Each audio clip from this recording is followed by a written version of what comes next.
calls in. He'll be one of the people who call in. And the show, what do you want from me? What can I tell you? I mean, he's gay Ralph. All right, he's gay Ralph. He's a sleaze loser. What are you doing hanging around such a dirtball like that? What do you care who I hang around with? Why is everyone Because I consumed listen to you, and I don't like listening to that stag. Well, then you got to stop listening to me. What can I tell you?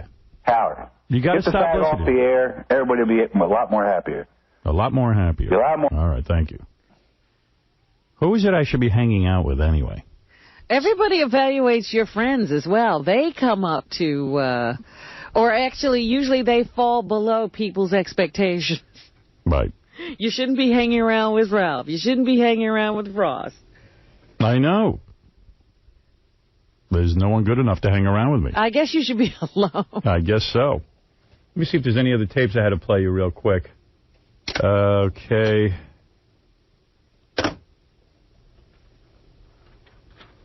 Oh, this is me on Bill O'Reilly last night. Did you want to hear some of that? Yeah, let me hear some of that.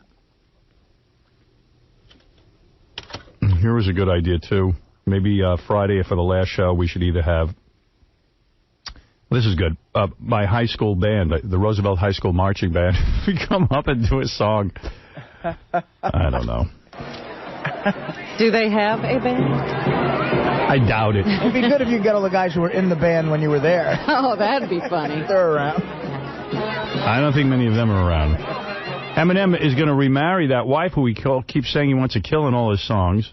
And he is completely furious with her. He got custody of the children, or the child from her. And now he says he wants to remarry her. That guy's wild. He reminds me of Bob Schimmel. Yeah, he just keeps remarrying the same person. Even though they can't get along. From this woman. That's right. Okay. I'm going to introduce you to, before I play that tape, I'm going to introduce Steve Grillo from our past. Steve Grillo was my intern.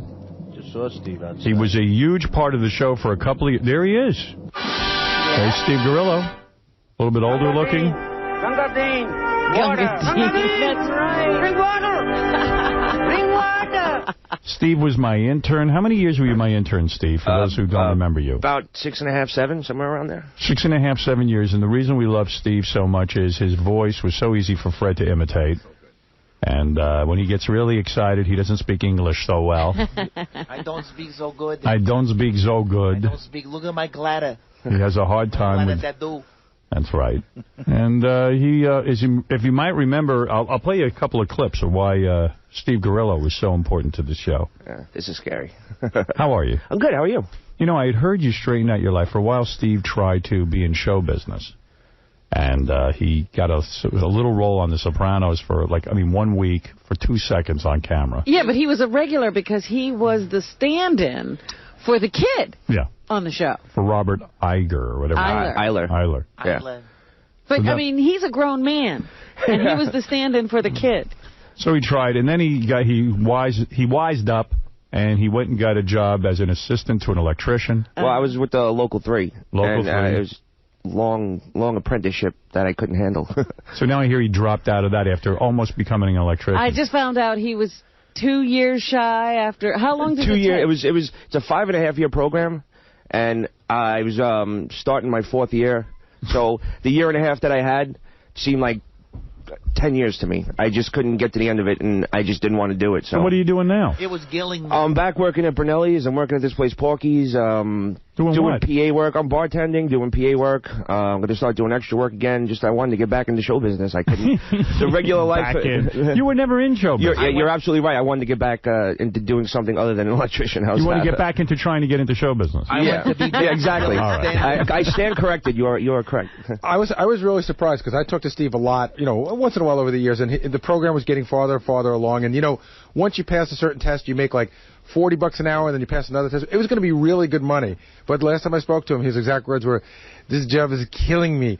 I feel like a square peg in a round hole." I did. I just didn't fit in. It's the best. It's one of the best unions in the country, and I just. Is it because you really couldn't figure out how to be an electrician? No, I was doing fine. I don't think that was the case at all. I just didn't enjoy the work. Right. You don't enjoy playing with electricity. No. It's a shame. It's because there's a lot of good opportunities that the union allows you, and I didn't make a difference to me. What was the money you'd be making if you after the 5-year program was up and you passed the 2 tests? What would you be looking at? Yeah, right now it's like $43 an hour. By the time I made it, it would have been like 45, I think. That's a lot. That's good money. Where are you going to get $45 an hour? I'm not. You're crazy. It's like $1,800 a week. But it's crazy. I would have been crazy if I stayed because I probably would have been in a mental institution. He's giving all that up to make about $45 a day. Right. You wish he could make $45 a day. At this point, yeah, I do. Right. All right. So let's remember why this intern in particular was so terrific. This seems to be a pattern because he never finished Hunter College either, right? Honda. I don't finish anything I do. I went to Honda. It's that ADD kicks in. I don't care anymore. Well, let's see. Here is where I had just written my book. Uh-huh. And I decided when I was writing the book that I was going to dedicate my book not only to my interns, but specifically to Steve Grillo. Can I tell you a weird story about this? Right before the book came out, I had a weird dream that you were going to like trash me in the book. And I started getting really paranoid. And I went well, to tell it shows you how your intuition is so good. You really know how to read people. Yeah, but I went to tell you, and I said, oh, I had a dream. Your book's going to be great. And you got a little weird because you thought I was going to say, like, you thought I found out that you dedicated the book to me. And you got, like, weird, and then that's why I was like... You should stop dreaming. If there's a drug to take, they just stop you from dreaming. You should. Yeah. Anyway, so I had dedicated my book to Steve Grillo, which I knew would be very, very emotional for him. Of course. And I really did it because Steve was the guy every day who had to bake my stupid potato. I thought, gee, what a horrible job. He doesn't get, he has to bake my potato. He's got to, he does. Get your breakfast. He's doing all my Gunga Din work. Right. Making sure if it's hot water you need, hot water is there. Making sure the deli guy didn't use any grease with the egg whites. You had some job going there. Yeah. That's the job I would have quit, not the electrician job. But, okay, here we go. So here it is. I brought him in and I said, Steve, here's a copy of my new book. I want you to read the dedication. And in true Steve fashion, he had trouble with one of the words. I'm going to give the first copy of my book to Steve Grillo. Read the dedication of the book. Out loud, Steve, to Robin and Jackie. I dedicate this book to my interns, all of them, the college students who work for free. They bring an infusion of energy, creativity, and excitement to my radio family and do a lot of dirty work that isn't too glamorous. They deserve a lot of credit and seldom get it. A special debit of gratitude to Steve Grillo. For the last 4 years, he has been my intern, doing every lousy, menial task for me, including getting my meals, opening the door to the building. What are you, nervous? Yeah. What's the matter with you? Dude, this is really nice. Yeah, all right. Well, dude, calm down and read. For the last 4 years, he's been my intern doing every lousy, menial task for me, including getting my meals and opening the door for the building every morning for me at 5 a.m. He's never late, he never complains, and he always has a smile on his face. That was the worst mutilation of a dedication that I've ever heard. I'm sorry. A special what? A special debit? Debit? Spell the word. D-E-B-T. All right, now spell it out. Sound it out. Debit. What is that word, D-E-B-T? Debt. Debit. Wait, what college do you go to? Dude, I'm nervous. Wow. Nervous? Dude, that's very, very nice. English doesn't look like English anymore. How are you going to get through the book? I dedicated my book to you and the interns. Dude. He doesn't understand. I do understand. You understand that? I'm very, very, very flattered. That's right. Millions of people are going to read that. Beyond flattered. Really. I don't know what to say. Whatever you said was incoherent. Doesn't matter. I dedicated the book to you and the interns. It's the only nice thing I do in the whole book. I'm afraid to read the rest of it. Dude, thank you very much. All right, give me back the book. I don't have that many copies. All right. Eesh. I'm afraid to read the rest of the book. I wasn't sure you could read the rest of the book. I probably still can't. Yeah, that was unbelievable. A debit of gratitude. A special debit. A debit. A debit of gratitude. English is like Greek to me. Oh, I missed that. It's tough being an intern, though. Fred used to get you really good. Oh, yeah. He still does. Wow. Wow. Well, Steve didn't have to leave. Why did he go? I had a burning desire. It was money, and it was just... I was becoming that angry employee, you know, and I wanted to leave before everybody hated me, I think. He came in one day, and he goes, Gar. I'm thinking about leaving. I said, all right, is that your 2 weeks' notice? Okay. It didn't take much. No. And he goes, wait, I'm not sure I'm resigning. I have to... No, you resigned, that's it, you're gone. Oh, no. See it. It was time for him to leave. Yeah. He wasn't making any money. He was making a couple of bucks, and really, he was angry about it. Right? Yeah, you know, it was always a weird moment for Steve and I because he quit. He actually quit. That's right. So I went and hired a guy named KC, and then Steve got bummed out, and he said, well, I wasn't positive I was quitting. I said, you came in and you said, I'm leaving at the beginning of the year. But then I think he got bummed out that we hired a guy so quick. And it was it wasn't that. I think it was more or less like, it just seemed like, okay, well, go then. And I was like, oh. I didn't think it was going to really happen, I guess. Well, when someone resigns, you go, well, leave. You gave me a date and a time. I know. What can I tell you, Gary? I didn't want to leave, really, but I had to leave, you know. All right. Whatever.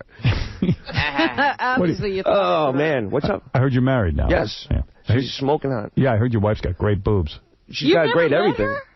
You did. You met her at the E anniversary party. Oh, well, I was trying not to pay attention. She is hot. She's really nice, though. Very nice girl. Yeah. Artie tried to hit on her.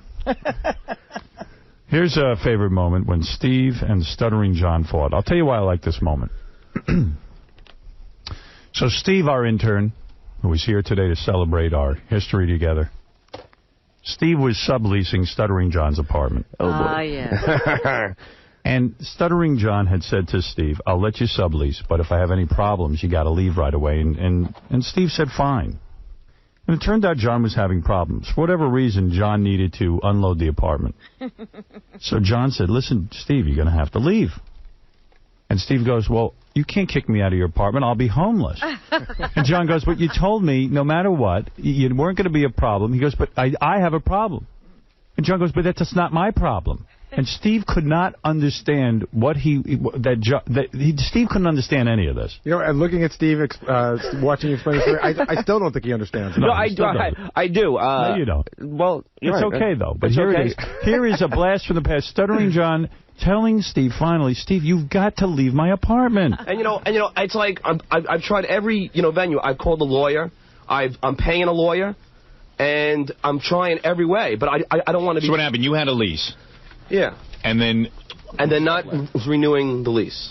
My big deal is I'm homeless. I have no home. Yeah, but that's not I can't go home. It's not my problem. Why can't you go home? But it's my problem, and I got to worry about it. I don't have a home. I don't have a roof over my head. I'm not your mother. I didn't ask you to do anything. I said I'd take it over. I said I'd take care of the problem. I'll look into it. And he yells at me, and I didn't do anything. But does he understand the more you look into it, costs me money every day? Doesn't cost you a dime. See, he doesn't understand. So you know what? I'd rather not discuss it. Because you don't understand. No, the one thing I don't understand is, are we not friends? Like, if you were homeless, would you not, like, would I not, try to help you out? Don't you understand? Gorilla. What do you think, John? I'm not responsible. But you're not even responsible. Someone else is taking care of this for free. No one's taking care of it for free, okay? But that's someone wrong. else is making a couple of phone calls. Someone else who I obtained, and it's not for free. Gorilla, you don't understand something. He'd be in none of this hot water if you guys just had gotten up and left 2 weeks ago. All you got to do is leave, and I'm out of this. Where am I going to go? But that's not his problem. You knew that from the beginning. But it's my problem, and I have to worry about it. You have to worry about it. I can't go anywhere because I have no place to go. But then why would you get into a roommate situation with John then if you were worried about that? Because it's the only place I can afford. Yeah, okay? But the point was now you're making John pay for that. You'd leave. You told John that if there was a problem, you would leave. And now you won't. A problem with what? Like if he has a problem. It doesn't matter a problem with what. He said if he has a problem. Yeah, with us. You know yes, what? with you. Like he said, with anybody. I don't want no loud parties or nothing. We've been good tenants. We pay our rent that's not what he's. That's not what he's saying. He's saying he's having a problem. Could you please leave? And you won't leave. Because I have no place to go. I think it was. I just needed a couple of days, and he wanted me to leave that night. Well, you had a family. Yeah. I mean, you have parents. I wasn't going back to Brooklyn. Well, that's not his problem. I was just asking for a couple of days, and he was like saying, no, you got to pack your crap and get out now. See, I always loved Steve because you could never get through to him. Right. He still just needed a couple of days. He says, I need a couple. Doesn't matter if the couple of days don't exist. That's right. But Steve would take a bullet for the show. I remember Charles Grodin, the talk show host and actor, hated us. And Steve found him and tried to even get an interview with Charles Grodin. I even got beat up, too, from Spike Lee's bodyguards. Oh, that's right. I didn't give the tape up either. Two giant guys pounded on me, and I still held onto the tape. I remember when you went to Charles Grodin, and you even asked him about his toupee and everything else, and Lord knows he doesn't want to admit he wears a toupee. He grabbed me and he cocked his fist back and was going to punch me. Hey, Mr. Grodin, can I ask you questions?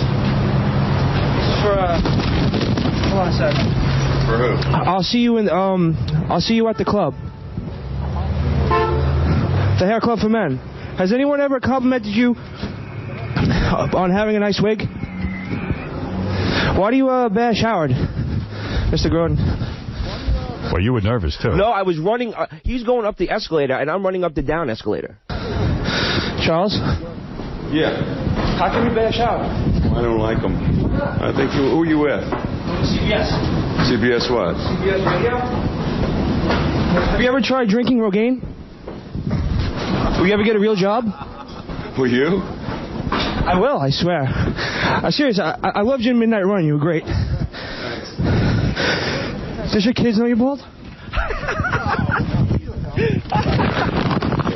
That's when he grabbed me. You gonna hit me? Well, there's that. That takes a lot of balls. He wanted to crack me so bad. We used to goof on you about everything, but you're always a good sport. You even sang, "I have an impossible job." I have an impossible job. Is that me or Fred? I have an impossible boss to cook 1 or 2 baked potatoes. I rehearsed for like an hour. Or get broccoli with hot sauce.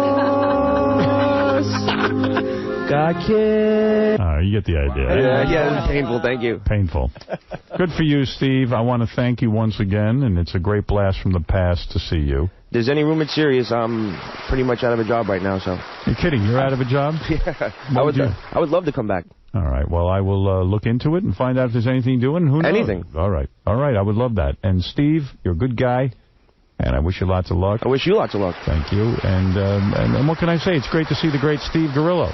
Great to be back. And certainly many, many years with the show. Oh, yeah. And I think I heard through the grapevine that over there, they need an electrician. Oh, too bad. Maybe they could hire you. Yeah, I can get someone from Local 3, no problem. We'll be back, Robin, right after these words. 2 shows left. The last show is sponsored by TomatoVine.com, your broadband phone company. Save 80% on your long-distance calls. Get 2 months free. Sign up now at TomatoVine.com. Great. So, that was nice. That was very nice. Yeah, it was nice to see. I now know it's over. Yeah. When Les and Joel come in and say they both bought Sirius Satellite, then you know it's over. Right. Yeah. I guess we're going. We're really going. Yeah, it's weird. The whole thing is weird. Yeah. And, I had to have a glass of champagne in the middle of the afternoon just to calm myself yesterday. Should have called me and Artie. I know. You were drinking separately. What's so odd about that? Well, everyone has said to me the 2 people they'd like to hear from before we do leave the air here are KC and Jackie. And Jackie's tomorrow. KC's right now. KC has made it here. KC did make it. Yeah, and Gary said to me KC looked bigger in terms of muscles. Really? I can't wait for this. I love KC. Hey, that's KC right there. Hey there, brother. KC Armstrong. Let's listen to some KC music. Who you gonna call?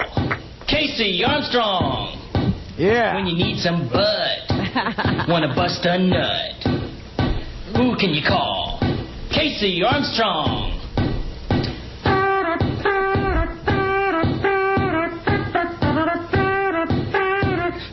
I ain't homophobic. Gotta be played in with music. Yeah. This is a saga.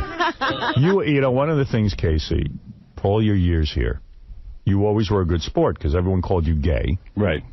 And why did they call you gay? Because I guess because you were muscular and you started you became a male model and you were... Well, he went to the photographer, the gay photographer. Yeah, and like the strippers would come on here and I wouldn't bang them. Right. Because I thought they were dirty and I still do. Right. I think Casey suffered from the fact that all regular guys wished he was gay. You know what I mean? Because, like, you wish Brad Pitt's gay. Right. That type of thing. I was in the green room yesterday, and I was looking at that picture of the three of you guys in the Superman outfit. Oh, yeah. It's so funny. Casey was the only one who looked good. By the way, I don't think I look half bad there. Casey, by the way, you look more muscular now. Thank you. Than ever before. Bigger, actually. Thanks, brother. You look good, too, bro. Yeah. Let's neck. Yeah, right. But you look bigger than ever. And what are you on? Are you on juice now? Yeah. You are? Yeah. You're on the steroids? Oh. Yep. Wow. You're taking the Danny Bonaducci road to health. No. But it's prescribed for me. What do you mean? Really? I'm serious. Testosterone. Why testosterone? Because when I went crazy, I was crazy about a year ago, right? Which I'm not cured totally of, right? I went through like a depression thing, and they took all my blood and all that stuff, and they found out I was in like menopause. Like it eats away at all your testosterone. You had menopause? No, it's like that's what it's like. You're like an 80-year-old woman. Your period stopped. And my period stopped. You went into menopause. I couldn't believe it. My vagina was changing. So you found out that you were in menopause. What? That's an example. Okay. Your testosterone levels were low. Exactly. So they gave you testosterone, and as a result, you've become even bigger and more muscular. Yeah, and I'm good in the. You know what I'm saying? Are you saying you were not very good? No, I'm good. Howard, he told me that he had sex. Can I say this? Of course. The other day with this woman 8 times in the day. Nice. Oh, you see? Wow. But I was not like making an announcement. I was just telling 8 Garrett. times. We were talking like men. 8 times in a day. I don't believe it. Can I just say, it didn't really hit me till he walked in here. I genuinely miss KC. I love you, Artie. We all do. I love you. I love all you guys. We all miss you. Well, nobody asked me. No, I'm only kidding. Casey, you made so many contributions to the show. A lot of people don't know your contributions off the air, but you always were busy with comedy and writing comedy and making sure lots of stuff got on the air and all that kind of thing. Yeah, he was one of our best producers. Oh, you're so sweet. Thank you. And then you so went much. berserk. I went crazy, You right? went crazy, and eventually... Did you know you were going crazy? Well, I always thought there was something wrong with me. But then at the end, I knew there was, it was bad. Yeah. Did you go crazy like earlier in life and then get over it? Or was this the first time? Yeah, no, it was the whole time. I just fooled you guys for 7 years or whatever. You sure you did. were crazy the whole time. That's one thing I say. I said, I don't know who this new Casey is, the crazy Casey, because I knew a guy for 7 years who was absolutely normal and delightful. It unraveled. I just couldn't hold on to it anymore. Well, I said you deserved an Academy Award. We were watching the greatest performance of 7 years. You mean you were crazy for, like, your young years? Oh, yeah. Like how crazy were you when you were young? It's all the same stuff. I mean, it's, never... I don't want to, there's no sympathy or nothing, but, I was always a mess, I was always unhappy. Right. But now, I am happy. Are you? Kidding. I am 100% happy, man. Is that because of rehab?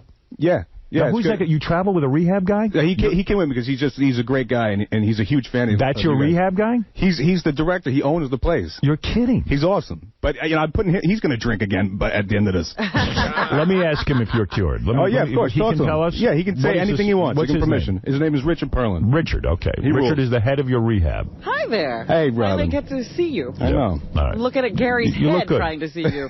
You too. Let me say hi to Richard. Richard's crazy, by the way. Good. Hey, Richard. How you doing, man? Here, just step up to the microphone. Hi, Richard. You look like a rehab guy. How are you? He looks like a motivational speaker. You look like a motivational speaker or a guy who would run a rehab. How are you? I'm very good, thank you. Pleasure to meet you. I've been running a little ragged the last few days, but everything's great. So you run the rehab where Casey pulled himself together. That is a manner of speaking, yes. What do you mean by that? He made significant progress. He still has a way to go. He still has a little way to go, yes. Right. When you met him, though, were you afraid of him like we were? To say I was never afraid of him. I loved Casey from the moment I met him. And, I just basically, I was telling him this morning because he was very nervous about coming here today. And I told him, man, these people love you, Casey. Yeah, we do. We do love Casey. And absolutely. So he's doing, for the most part, really, really good. Did he believe you when you told him we loved him? I don't think so. Do you still have your anger toward Tom? I know Tom is very... Actually, I want to say something to Tom. If you bring him in here. Bring him in here. You sure? He's been very nervous. Get him in here. To die. You're not going to go off on him, are you? I'm not going to hit him, no. No, you're not going to hit him. All right. All right. I just will twist his head off. What do you think of Casey being on testosterone? That's probably bad for him, isn't it? In his case, with going 8 times the other day, I think it's great for him. Yeah, so, nice. I don't know too much about it. That's a doctor-related issue. But, I see. Yeah, what doctor do you have? Dr. Mengele? Dr. Bombay. She's a genius. Here is Tom. Tom, go ahead. That's the head of the rehab. I think he's safe. Now, the last time we had you on the phone, Casey, you were very angry with Tom, and I didn't understand it. I really do think Tom loves you. I got something to say to Tom. All right. Tom, I want to look you in the face. I'm going to say something to you. I legitimately am sorry for the things I said. I hope you'll accept my apology, and I think you're a good guy. It was my fault. It was my anger, and you didn't deserve the way I treated you. So I hope I want to shake your hand, and I hope that you'll accept my apology. And someday, maybe we can talk again. Nothing would make me happier. You're still crazy. They're having a hug. Uh-oh. There you go. All right. I'm going to rip his arm off. Wow. That was really Maybe special. he is okay. Tom, anything you want to say? That's nice. You know, I said I wasn't going to cry, but that may do it for me. It was really important to me. Casey always meant a lot to me, and it really, really hurt when, and I understood the anger. You know, I swear to God, I mean, I understood the misplaced anger, and my hope was that we'd get over it. And I mean, it was that day, the days that you were yelling at me and telling me to die were about as hurtful as I've ever known, but it's forgiven, forgotten. I meant it when I said if I could ever help you, I would. You know, I was sorry I had to take away what was really important to you, but I think you understand it was what had to be done. Yeah, and I owe you a lot, because if you hadn't let me go, I would have never gotten better, or never would have seen it differently. So I owe you a lot. Well, thank you. And you know, you owe me nothing. The only thing you owe yourself is to stay well and to get well, because I mean, if there's still some places you got to get through to get there and to stay there, because I mean, it's all about you. You know, and about you being well and happy, and that'll when you're there, that'll make me happy. And if I can help you in any way, stay there.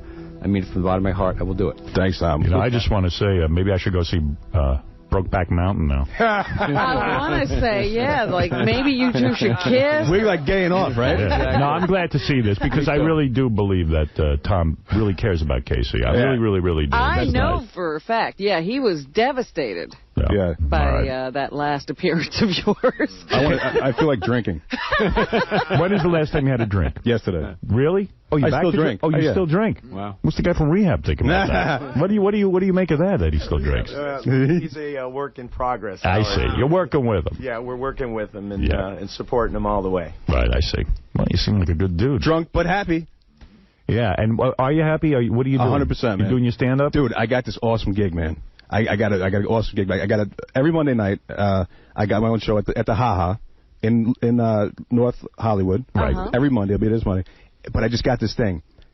This guy named Johnny Fratto, right? His father was Luigi Fratto, cockeyed Louie, worked for Capone. Yes. Right? His brother, Frankie Warnier. This guy, he's got a reality show about his life. Yes. So I work for him. Okay. I'm on the show. Is that the guy on house arrest? No, he's not on house arrest, but he's got this mansion his penthouse in Beverly Hills, and these broads come up there because he's got these Beverly Hills choppers, these little motorcycles. Yeah. And I am the VP of picking the girls that are going to be on there. You're the VP. I'm the VP. You're in charge of picking girls for a reality show. Not for the reality, for the Beverly Hills choppers, which is like supermodels. They take pictures on this on the motorcycle. On the motorcycle, yeah. Paris Hilton was up there, Nicole Richie, and now Jessica Simpson. Gary and nice. Case. The girl that you hooked up with 8 times today, how'd you meet her? I casted her. Oh, boy, you got a casting couch?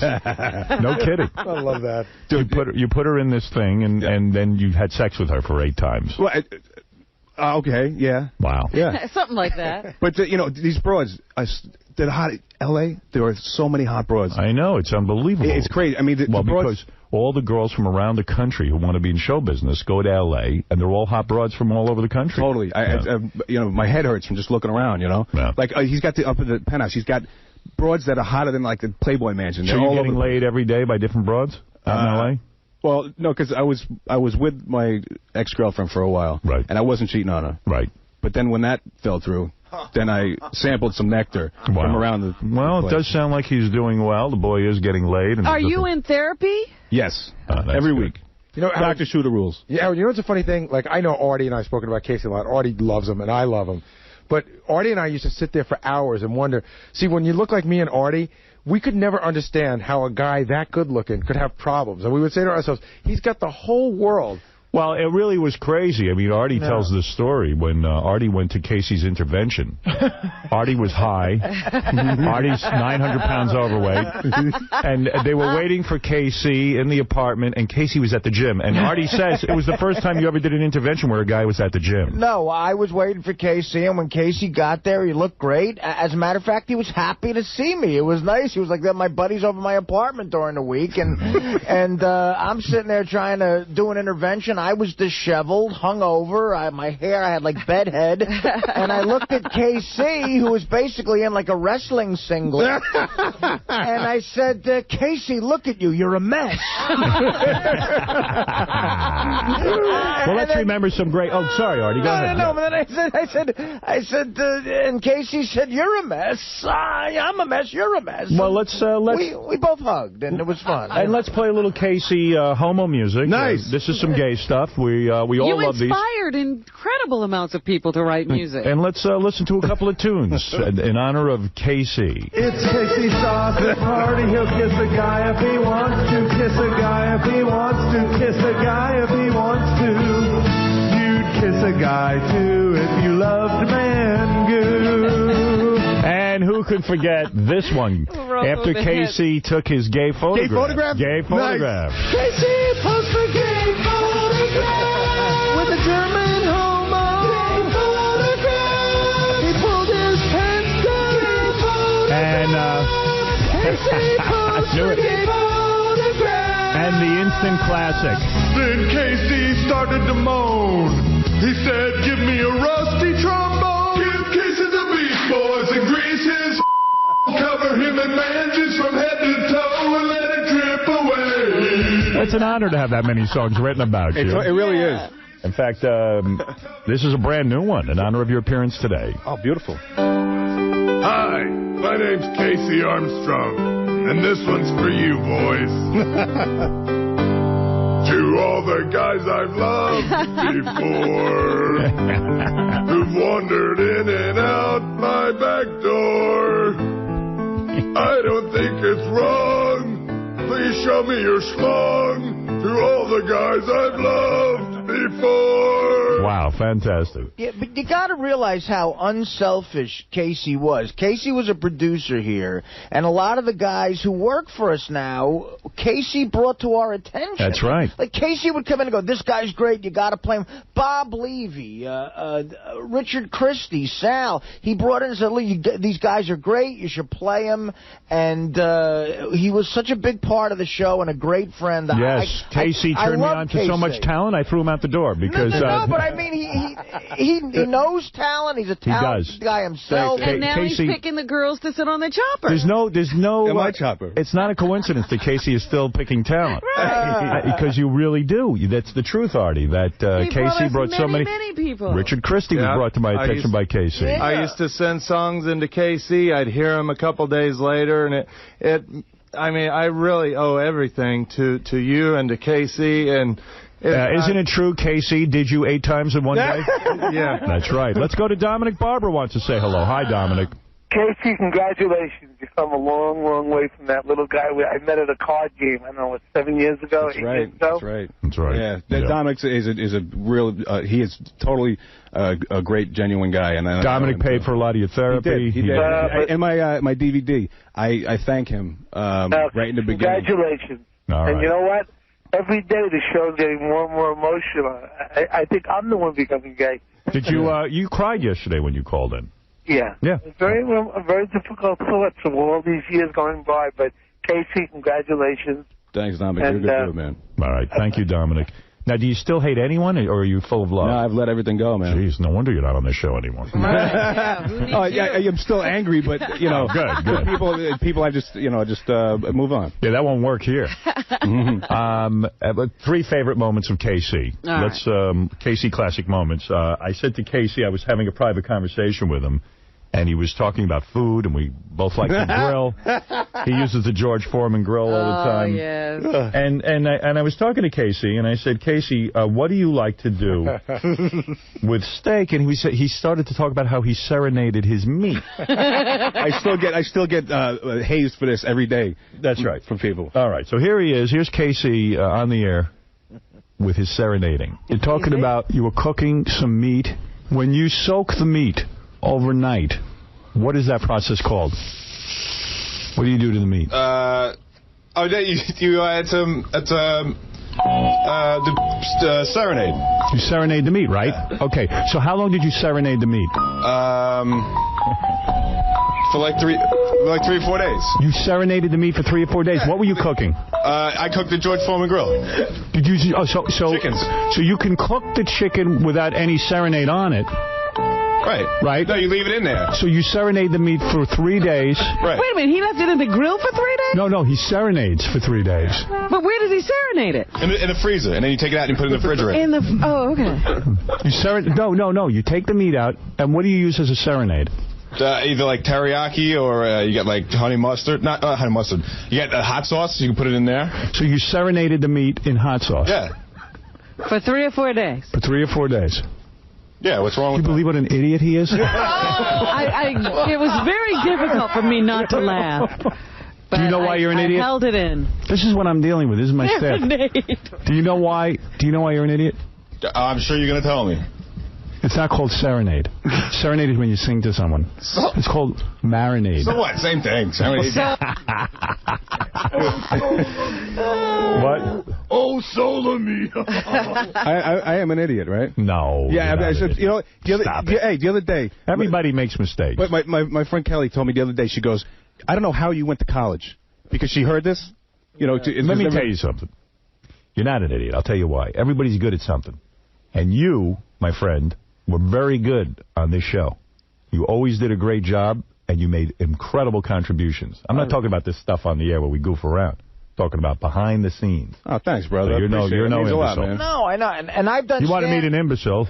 I'll introduce you to some of the new people we have working here. I've done stand-up with Case on the road, and when he got on stage, people yelled like crazy, and I've seen him kill. He's a good stand. I've seen him destroy for 10 minutes. So what if you mispronounce filet mignon? He's so dumb. He's cutting a commercial back there for Scott. And it's for the lobster commercial. Lobstergram. So they say you can get succulent lobster or filet mignon. What does he say? So this idiot goes to Scott, how do you say that mignon? So Scott says, you're pronouncing it right, mignon. Did he record it? Yeah. Oh, let me hear this.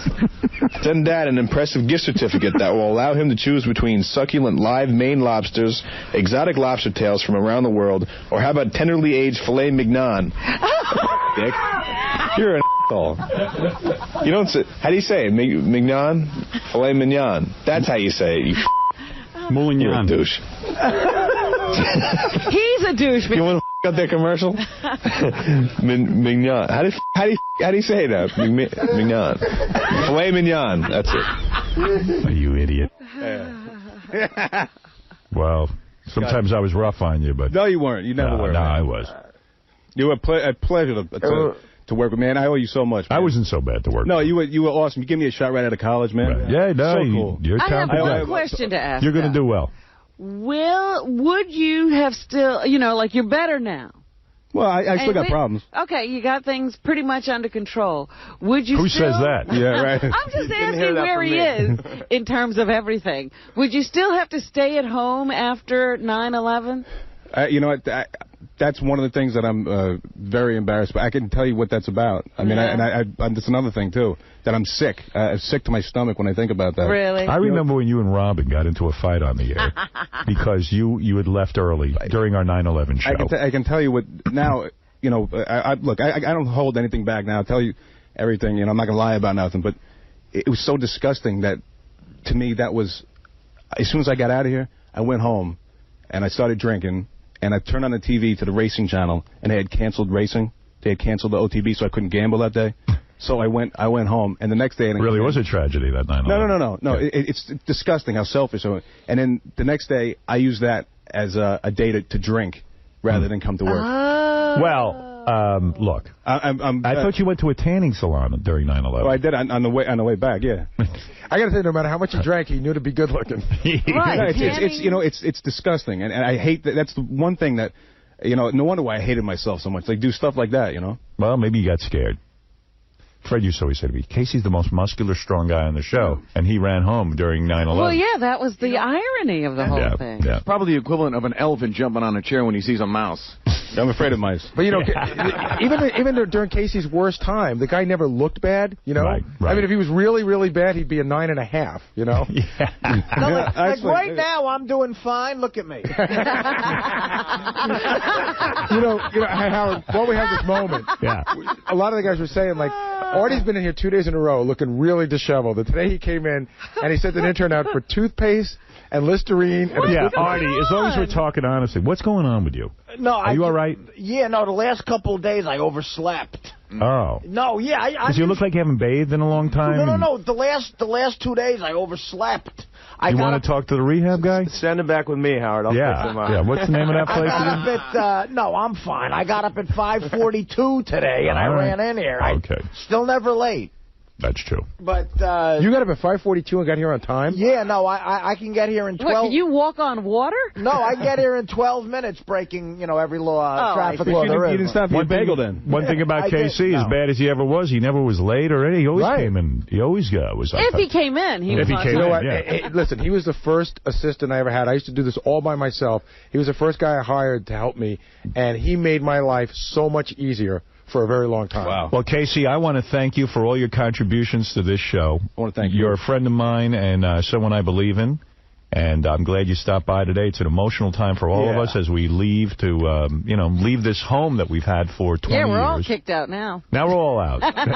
You're not the only one. Hey, I also just want to tell you guys, you're going to kick ass when you go over to Satellite. Thank you. And you're gonna revolutionize that. Did I say the word right? Revolutionize? You're going to serenade. You're going to serenade us. You're going to totally break new ground over there, and you guys you deserve it, all of it. You're awesome. And we got a show for you over there called Meet the Shrink. We want you on there. Oh my God! Give me my own serious show. I'll show you how to make DVDs and get them out on time. Oh, really? All right, that'll be nice. Yeah, what's going on with that? You going to get that thing out or what? It's out. It's out. You know what? I let it go, and I apologize to everybody who was waiting for it, didn't get it yet. But it's at a distributor now. I put it out of my hands. They said that the guys were on the road with Casey during the summer. They said that Casey was obsessed with making this DVD, and he got off the plane with like a 20-inch enormous monitor. And they're like, what are you doing? He's like, I'm editing my DVD. It's horrible. The broad that I was living with, she said, look, finally, she goes, look, you work on this 20 hours a day. It's going to be me or it's going to be the DVD. I said, I'm sorry, hon. There's a lot of people that ordered this thing. Right. So she started taking my stuff and throwing it out on the beach. You know what I mean? Like, wait, that's my hard drive, you twat. Never a dull moment. No, but she's a good girl, though. It's hard to live with me. It's my at least in California, she's throwing it on a beach and not a concrete street. Right. Yeah, right. Well, Casey, we have our own TV channel now, as you know, Howard on Demand. And what the hell, maybe we'll create a reality show around you. Certainly following you around with your new job would be very interesting. Oh, it's beautiful. All right. But I want to thank also, I'm sorry, I don't know your name. It's Richard Perlin, and just the briefest of plug for Newport Coast Recovery and my partner, Mike Newman. And thanks for having it, Howard, and have a great new career. Thank you. I genuinely miss Casey, man. I really do. We all do. Look for Casey on the upcoming series Son of a Gun, starring Johnny Fratto. For more information, go to BeverlyHillsChoppers.com. And you can see Casey every Monday night at the Ha-Ha in North Hollywood, California. I've played that room. Good chicken wings. And to purchase Casey's DVD, Die Laughing, which is now at the distributor, go to dielaughingdvd.com. And Casey, I wish you the best. Howard, thank you so much. And guys, shows up, hand out a little bit of money, make some speeches, take a few people with us afterwards for a blowout party at the Hard Rock. Wow. Did you go on Yahoo? They're covering the thing like it's a presidential address. No, I haven't had time getting ready for Christmas. They got avatars and all kinds of. They got a Robin avatar and a Howard avatar, and I don't even half the stuff I can't even follow what's going on there. But they're actually doing wall-to-wall coverage. So tomorrow should be big. No matter what the weather, I will be out there. It's a happening. I'm a big pussy, and the weather scares me, but I don't care. At least they say it'll be warmer. Have to do. Yeah. Flolly going nuts. Yeah. You know, hey, Tom came in during the commercials and gave me a farewell gift. It's a beautiful watch from Tiffany, and on the back it has my years counted up from all my years here. Yeah, he did that for me, too. Yeah, really, really nice. Beautiful. I think he gave one to you, Robin, Fred, and I. He said that, the 4 original members of the show. What did Artie get? Nothing? I don't know. That ain't right. I didn't get anything, but that's Back okay. of his hand. That's okay. I'm going to give Artie a watch. I'll give you my watch. How's that? Believe me, you've been very generous. The only problem I have with the watch Tom gave me is I won't use it because I need to have numbers. I don't understand watches that don't have numbers. Yours doesn't have numbers? No. I don't understand the watches. I wear a watch by U.S. Army.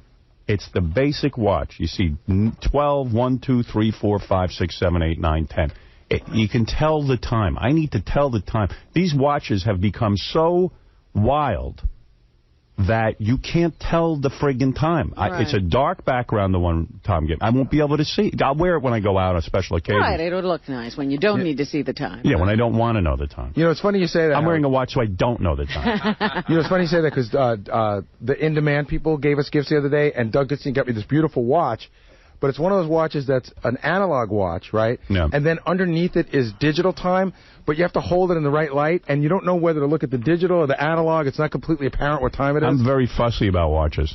It's got to be... I'm with you about the... I like. I need to know whether it's 1 o'clock or 2 o'clock. I can't be guessing. Right. Is that on that dot or that dot? No. Well, my first Christmas here, I still have that great watch you gave us. That's an amazing watch. Yeah, that's a fun watch. That's a stylish watch. Love that watch. I found out yesterday the watches were invented during World War I. Yeah, good for you. Hey, somebody stole... We have a sign here in the studio. It says Howard Stern, and someone stole the H yesterday. People are coming in and ripping things down. They stole... what is that H made out of? Foam wood. or something? No, it's wood. Wood. Wood? Yeah, it's weird. Yeah. I saw some of the disc jockeys yesterday who worked here during the K-Rock era. They ripped down all the K-Rock signs. They put big tombstones, rest in peace. Looked like a graveyard around here. Yeah, a lot of the people who worked on the music format are really freaking out, and I don't blame them. Not only they're out of work, but it's one less music station in New York, and, there's a lot of change going on, a lot of motion riding high. I know Tom had a fit in the halls when he saw that, because Les Moonves and Joel Hollander were coming in, and he didn't want to seem like it was anarchy going on here. Right. I didn't know they were coming in that day. But, yeah, they had taken part of the sign down, too, that said K-Rock. Yeah, there's a lot of change going on here as we say goodbye. Gary came into the studio. They were pulling 6 huge cables into here. And Gary says to the guy, "What are you doing?"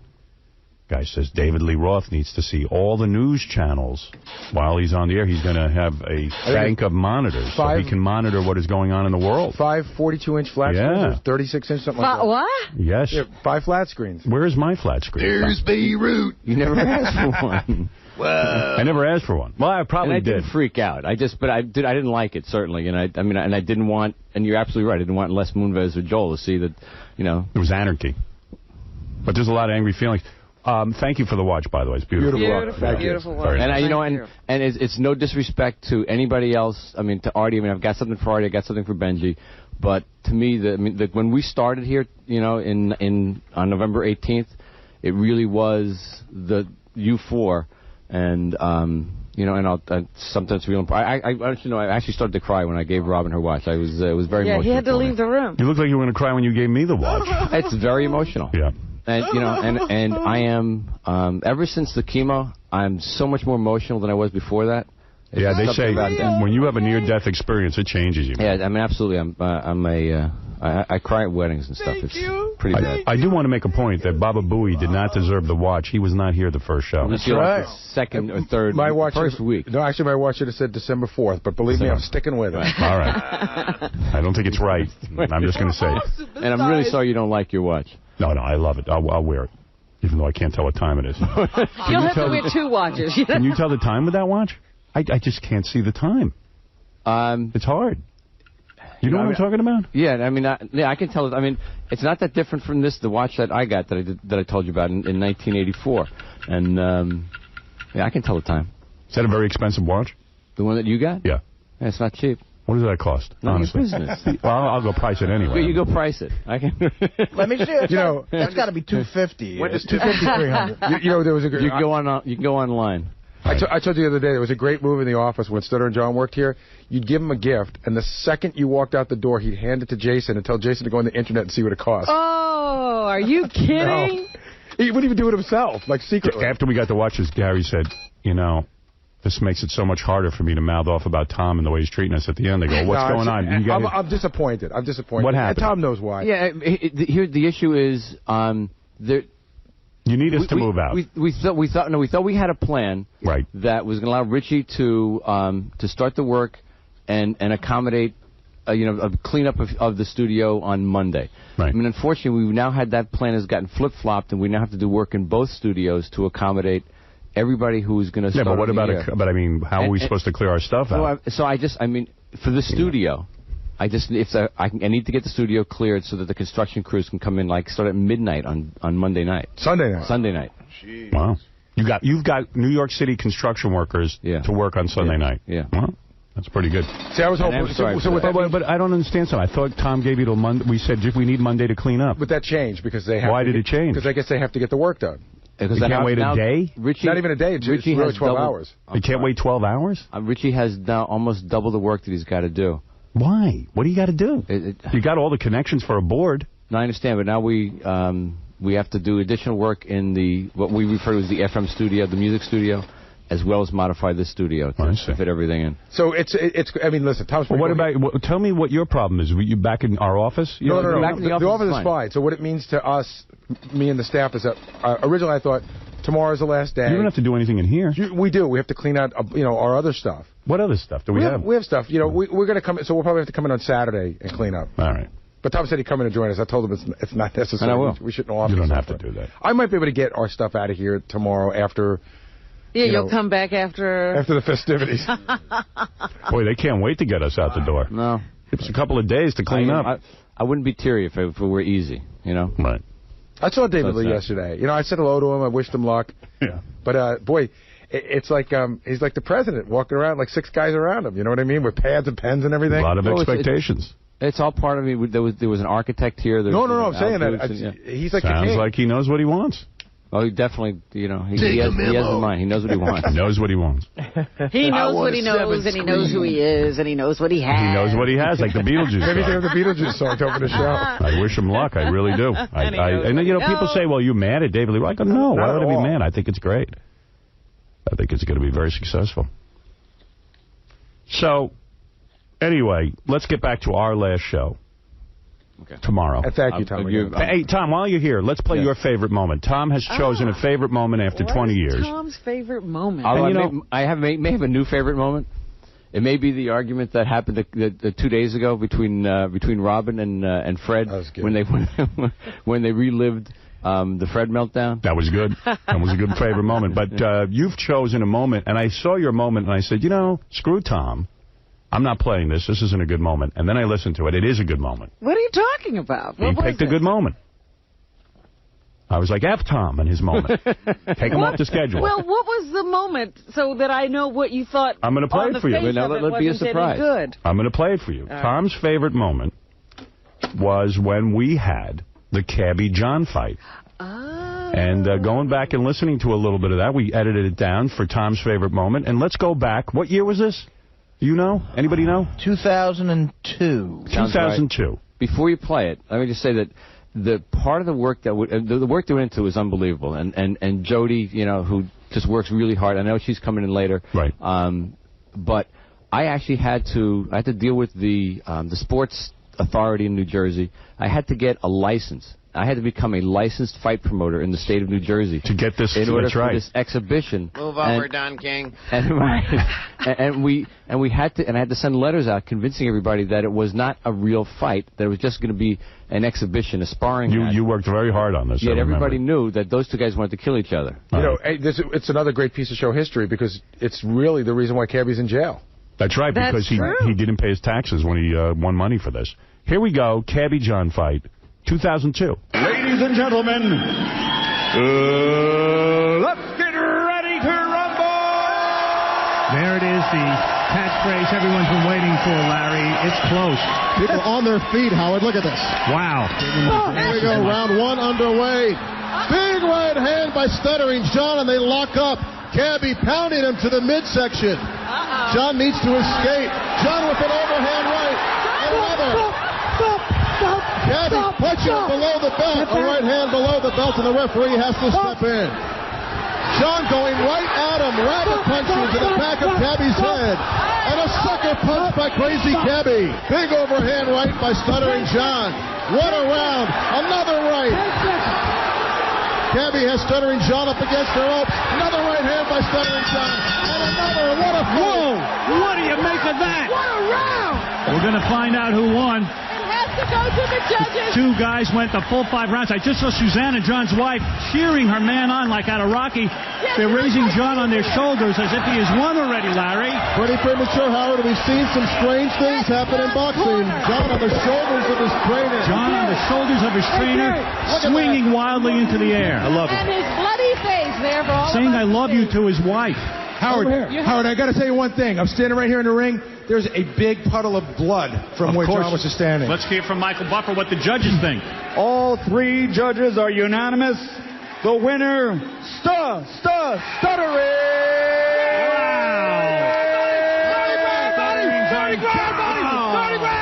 I told you, Robin! I told you guys! I kick his ass! I told you!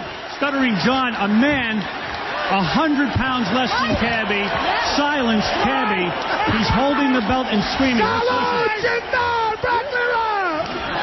Stuttering John. I told you, Gary. What I tell you? I told you, Howard. You got 30 grand from me, mother.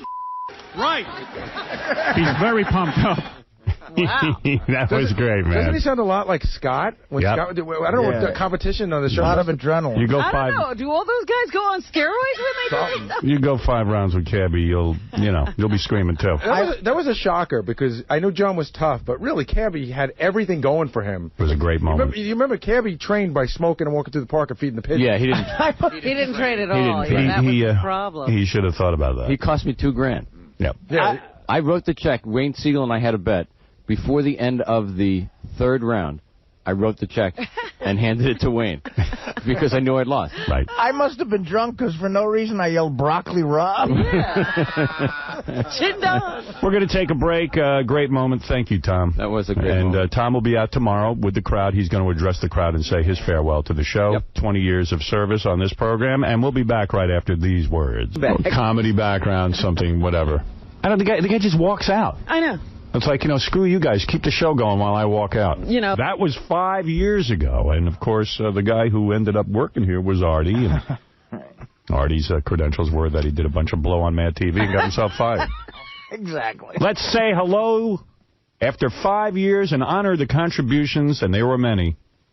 Jackie the Joke Man Martley. He is a drunk, a big, stupid drunk, whose wife makes him build a recording studio. And half the size of what he used to be. Dumb and are never gonna... He's shorter. Don't shake my hand, I'm sick. You don't care? It's true, he doesn't care. He uses other people's toothbrushes. Right, remember that? I stick my fingers in people's butts. Oh, remember when he ate the chicken after... Jackie, actually, Artie offered to give you back your old chair. Would you prefer sitting there? No, that's not fair. How is it? How you doing, Jack? He's keeping it warm. Take a seat, man. There's this a lot great. to remember about Jackie. Oh, I love this. I love this. No, you don't. How come you haven't been here before? Well, I wanted to be very special. Jackie, how are you? I'm good, and you? Jackie, let's honor today your years on the show. You were with the show. How many years? 15 regular and 3, once a week. Irregular. It's good to see you, man. It's great to see you. We almost went out to dinner. We will. Almost glad that we didn't, because that makes us... This is better. Yeah. It's been 5 years since Jackie's been on the show. And Jackie has made many, many endless contributions, including coming up with the name King of All Media. Is that right? That's right. That's almost true. Oh. Because I wrote King of Media. And you You're like John Lennon and Paul McCartney. Yeah. Oh, it didn't seem right. I still have the note somewhere. It says King of Media, and you said King of all media. Hi, Fred. How you doing? When you walked into the studio, and it's been 5 years, what went through your mind? I mean, was it weird? First of all, I didn't know whether I was going to be tripping over the real doll, because that was there when I left. And there used to be so much crap and drums and everything. Right. And for some reason, I thought that this was much more built up. I didn't expect to be able to see you so well when I first walked in. Well, Wasn't there a lot of crap? Well, they've ripped out a lot of the stuff because we're leaving. Tomorrow's our last show. Yeah, it's lighter and brighter in here because the E cameras and the lights are gone. Right, it's much more spacious. This is beautiful. You should stay. It's good here now. One of the things, I was shocked. Maybe not so shocked. I used to predict this all the time, and maybe this is a painful subject for you, but after you left the show, you and Nancy got divorced. You know what? I think a lot like you, we were practically separated for years before. It's not something you talked about on the show, but there was no time to separate. You know, you do the show day in, day out, and then on the weekends I'm going and do gigs. Were you separated? We were still living together. But he just saw her so rarely, is what you're saying. No. I mean, we were like broke up, but living in the house. But when I finally had a free weekend, I wasn't going to go looking for a bachelor pad. And then all of a sudden we got that other beautiful house that and it made it easy to. It killed me because of the years you were on the show. You know, this show is a girl magnet. It would have been great for you. The minute I leave, like, yeah, the minute you left. Well, that never went through my mind. Not 90% of every second, Are you sorry now that you left, or are you're happy and content with your decision? I'm having such a great time, but of course you miss. You know what? You don't miss the money and the fame and all this. I almost cursed. But I didn't realize how abnormal it is to sit and laugh for 5 hours a day, 5 days a week. Right. Like it's withdrawal. That's just not a normal thing. I'll get together with my friend Burp and we'll sit and laugh for a half an hour and it'll be great. And I'm like... So when you left the show, all right, a lot of people thought you were nuts, a lot of money on the table. A lot of people still think I'm, I even used to say to you, Jackie, 5 years, big salary, add it all up, stand up, selling all the tchotchkes. All that stuff. I know. I said, you'll retire. I mean, not that you didn't have money, but you would retire with a lot of money. I drew a line in the sand, and you know me, I'm such a stubborn... Right. And I couldn't get it together to go to sleep. They say the definition of an idiot is somebody that watched something happen 99 times and thinks it's going to be different the 100th time, right? Right. For 15 years, I couldn't go to sleep. You can go home. You used to go home and go to bed at 8 o'clock. I don't know what your thing is now. You live in the city. I couldn't do it. In 15 years, I bet you I went to bed at 9 o'clock twice. I couldn't do it. I'd lie in bed and watch TV till 11 o'clock. I couldn't make myself go to sleep. And then by Wednesday, I would be out of my mind tired, and I was miserable all the time. But I bet you now you realize you could have worked the schedule better. You know what? I still realize I probably... made too much of it. I should have been able to. Right. But I know I wouldn't have. I would have never quit drinking. I would have never got separated from Nancy. I would have just gone on in the same... Like I used to walk around like... I'm rich, and I got the world, by the balls. You can say it. Yeah. And I got the world by the balls, but I was unhappy because I was so tired. Now, that's not your fault. That's not anybody's fault. That's my stupidity. But so do you think did that lead to your decision, just being exhausted and saying, you know what, it ain't worth it anymore? And being the whore that I am, instead of just saying, I got to get out of here, I'm tired, I said, I'm leaving unless I can get this. And, right. So that's how you were able to negotiate, because you said, I don't care anyway. Right. That's the only way to negotiate is if you don't care if you get the gig. Right. So you made an unreasonable demand, so you I still don't. I stand by the fact I don't think it was unreasonable. So now you're poor, unknown, and well-rested. I got lots of sleep. You got a lot of sleep. You want me to build a house? I got the energy. So did you start dating right away? Because the separation happened quickly, and a lot of us were saying, "Oh, that's we were like, I can't believe Nancy's leaving him now that he doesn't have a job." No, but you're saying that was going on for a long time. You don't run out and say you think that like it's all of a sudden like a gun going off and you can't wait to get out there. Like right away you just don't. I always thought you two were in trouble. I used to say it on the air. I thought they were in trouble the day they got married. Yeah, you weren't in trouble. Just every relationship. I think I could have gotten Nancy behind your back. I always felt that way. I thought you did. I came close. I was zero. There were a couple of times. And I was hoping, because if you had done that, I was going to bang Robin. That's right. You can't have her. Jackie. She still wants me. I wrote that down as one of the things to reminisce about. How long did you wait to get laid? Like, did you find girls right away? Oh, that day. That day you got, as soon as, that's it. I had numbers on speed dial. Are you seeing someone now? No. I'm seeing a bunch of people. Right. And you know, it was so He's funny. got to spread it around. It was Howard. so funny. How old are you now? You're like 60 years old. 150. You're 160 years old. I'm Everybody- actually 57. Is it hard for a 57-year-old guy to find chicks? He was 57 when he left here 5 years A ago. million. I thought you didn't talk anymore. Fred, are you mad at Jackie right now? Right now, no, it's good to see him. We actually had lunch one day. Did you? But I didn't want to bring it up because it was also at a time when he wasn't sure if he was going to come in here or not. Right. And I didn't want to say anything, get anybody infuriated, and start bad rapping him because I wanted him to come in. Oh, this is recent, huh? This is recent, maybe in the past month or so. The day we were suspended. You and Jackie got together. And in true Fred form, he said nothing about it. Right. But would have been a good story. You should have called me. No, I didn't want to queer the deal because, Gary was saying, he's not sure, he wants to come in, but blah, So you're blah, not blah, angry with... I know you were very, very angry with Jackie. Which when I you left. totally didn't understand. You know. The fact Explain it to Jackie. The fact that you walk out and I being didn't- being very in selfish, all fairness. after everybody told you for a year solid, Jackie, take the deal, don't make No, waves. hold on. This is after 4 times. People have been I'm asking. going to walk out. Fred. I'm coming back. I'm going to walk out. I'm going to come back. Do you control his mic? As a matter of fact, in Vegas, the first time we went to Vegas, I sat in a room with him, and he probably doesn't even remember because he just tunes it out. And He was very drunk, goes into probably. Jackie Land. You were talking. He goes into Jackie Land. He goes into Jackie. He created his own universe. Like you guys listen when Fred's talking. Right. Joke Land. See, Fred's not mad at all. He's past it. I'm past the anger. Now I'm just gonna, Let me say my 2 cents here. In all fairness, point it out to you that you made a big mistake. In all fairness, and you really screwed us up. No, I didn't. Well, Yes, hold on. you did. Hold on. In all fairness, You left us high and dry. No, This but show- that's not. This show is a well-oiled That is machine. not true. You were a very important cog on this show. And when you walked out, And wait, you I made it agree. hard for him I to agree do with his that. job, made it hard I for didn't Robin to do understand her your job. feeling because I feel if Jackie wanted more money, But they were offering him more money. I thought it was a reasonable deal. Everybody did. Yeah. I still don't know. But I never asked But anybody that's what not he your was gonna make. decision. That's my decision. If I decide But what then I why want, did, then that's why not. Did you, then why did you call back 3 months later looking for? Because the deal? a woman's allowed to change her mind. Okay, get up on the table. We want to look at your vagina. In all fairness to me, in all fairness, can you say that? You can say vagina. Vagina. You owe us. Why are you leaving? This place is a free for all. Listen, in all fairness to me, I couldn't even begin to talk to anyone because nobody knew if you were staying.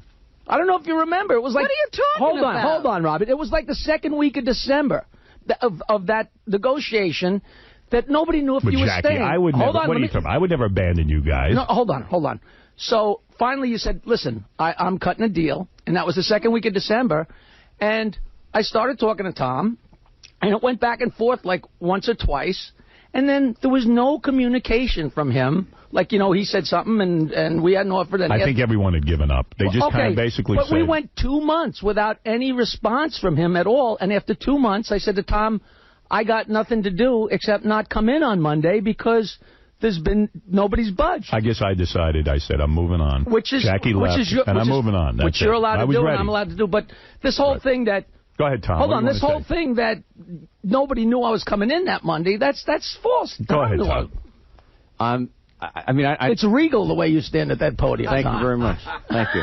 Jackie should have taken the deal, right, I've gotten Tom? comfortable here. No, I absolutely. I mean, I begged Jackie to take the deal. And I agree that you did. Right. And I was stubborn, and I admit you I was stubborn. And you lost out on a watch today because Tom gave us all the original members' watches. You lose. You would have had one of those. I got to tell you another thing that's true. I Thank you. have Saved a never, couple of grand. ever worn a watch. so Jackie, another reason you I made felt the Jackie really missed out on a good deal. I did. I mean, because we had I really had stepped up big time, and made Jackie a firm offer. It was a 5-year firm deal. Jackie had never had a guaranteed contract with the station, with the company for all the years he'd been here. He was always. I'm not disputing any of that, but it's my decision. No, I'm allowed to say what I want to work for. I don't debate that at all. You know it what was the your big decision, but it was a bad one. You know what the big thing we're leaving out too? Because we talked about I forgot those lips. a couple of weeks ago. Look at that. Look at the size. Look at those lips trying to get over those teeth. One of the things. Hold on, let me enjoy this. That's what Jackie did so well. Jackie, you love torturing All Gary. I can remember is you standing there, and he gets a few minutes during the commercial to try and talk to you. I remember He'd that be too. trying to talk to you, and I'd be going, from Mighty Joe Young and Climb Joe, and he gets I will tell you that your life got better when Jackie left. I'm going to tell you something. It was the 1-2 punch of my life it really did get better when you left, even though aren't you glad even though I missed you like you can't believe. But it got better because I was able to get more done, and then my life really got better. Again, not a cut to, but when John left, those were the two guys who just gnawed away at me day and night. He would talk to you, and the show would be ready to go on its regular, normal course, and he would just about be out the door, and I'd go, look at that ass. And that would be good for 45 minutes. Here's what he would do, Howard. I didn't even have to contribute. I didn't make fun of anything. I would just remind you to make fun of him. How about the long hours we put in for the Channel 9 shows when me, you, and Fred decided to release our stress by painting pictures of Baba Booey? You know, that was maybe... You know, there's arcs of the show where it really spiked, and that was when we were so tight. Us guys, painting and getting the berets. Well, we spent all day and night together writing. Can I forget we had a whole entire wall? No, we were supposed to be writing, and instead of writing, we were painting. And what drove me crazy was... Do you still have those? I still have Fred did the definitive painting. Oh, yes. What drove me crazy it's funny, is... I was looking through the Miss America last night, and I ran across that painting. Jackie and I would knock out 10 to 20 paintings he did a masterpiece of Gary. Fred spent months painting the background of his Baba Booey. He did the Bowie Lisa. And as soon as we'd all get in our berets, and Tom would come back and go, what are you guys doing in your painting? What are you paying Artie for? Artie, what are you doing? Hi, Artie. I'm listening and loving it. Everybody tells me how great you are to me, and I appreciate that. I love you, man. Thank you. I'm a big fan of yours, Jack. You're Absolutely. crazy. Big shoes to fill. Artie had a tough time, right, man? It was weird coming in. Oh, my God. Yeah, come on. You guys were legends. Well, at least you get to sit right there in the spotlight. When they were playing this studio, they're telling me and Fred that, hey, you're going to be the stars of the show, and then they hit us in the breadbasket. And they put Benji up my butt. How's he? Is he over there? Benji took your job. He smells. Yeah, there's Benji. Benji, you never liked Benji. You felt he was trying to take your job. I like Benji. I just didn't like when all of a sudden he climbed up my ass and took my space, but that wasn't his fault. Benji, you want to say something to Jackie? No, I owe him money. Yeah, actually, about $3,000 worth of grapefruit, but... All right, thank you, Howard, do you know, that's not a joke. Do you know that Benji used to get breakfast for everybody, and Benji has yet to submit bills? Yeah. Everybody here owes him around $3,000 or $4,000. Benji just paid for breakfast for 4 years. And I kept saying, what do I owe you? What do I, like Christmas time, I give him $100 or something as a bonus, but I'm like, where's the bill? And he just never ever gave it. He'd sound like $4,000. Man, there's so many stories to go over. Can I just, we should be doing this for a month. I just want to say, the one thing that Jack used to do that would drive me crazy. Doing it for 5 years. What'd you say? He should have been doing it for 5 years. Right, go ahead. The one thing that Jackie would do that would drive me crazy is, you're right, like you would goof on me and you would be done. And Jackie would remind you, the way he would do it, that would make me crazy. You'd tell the last joke on me, and you'd already be thinking about what to do next. And all of a sudden there'd be a little bit of silence and you'd hear, and that would remind you to keep making fun of me for another hour. I remember we write to each other. Not only do we work on the show in the morning, but all day we'd be in touch with each other on that computer, Lotus Notes on Lotus Notes computer system. And in one time, Gary wrote a note, and you know when you're typing fast, instead of the word make, he wrote AMKE, A-M-K-E. Common mistake. Common mistake. And Jackie relentlessly wrote AMKE. That was good for about 2 years. 2 years. Yeah. Howard, I will show you an email Jackie sent me within the last 3 months. Yes. That has it in there. It always. Like it's like you killed someone and Jackie follows you around with the police photos. But that was the thing, that Jackie's goofing on you didn't end with the show. Oh, no. No, he's still goofing on you. There's that whole Mighty Joe Young. I haven't seen you in so long. They had whatever the holiday is, the Rosh Hashanah, when all the Jewish people go to Long Island at like 4 in the afternoon, and I didn't realize the Jewish holiday because I'm, been living on Long Island 50 years. I don't know the holidays yet. And I leave, and I'm going down 56th Street to go to wherever I was going home, maybe the Tri-River Bridge. And I'm driving along, and I see a car stuck in... The traffic is not moving. And I see a car one length in front of me. And it's the unmistakable Mighty Joe Young head, right?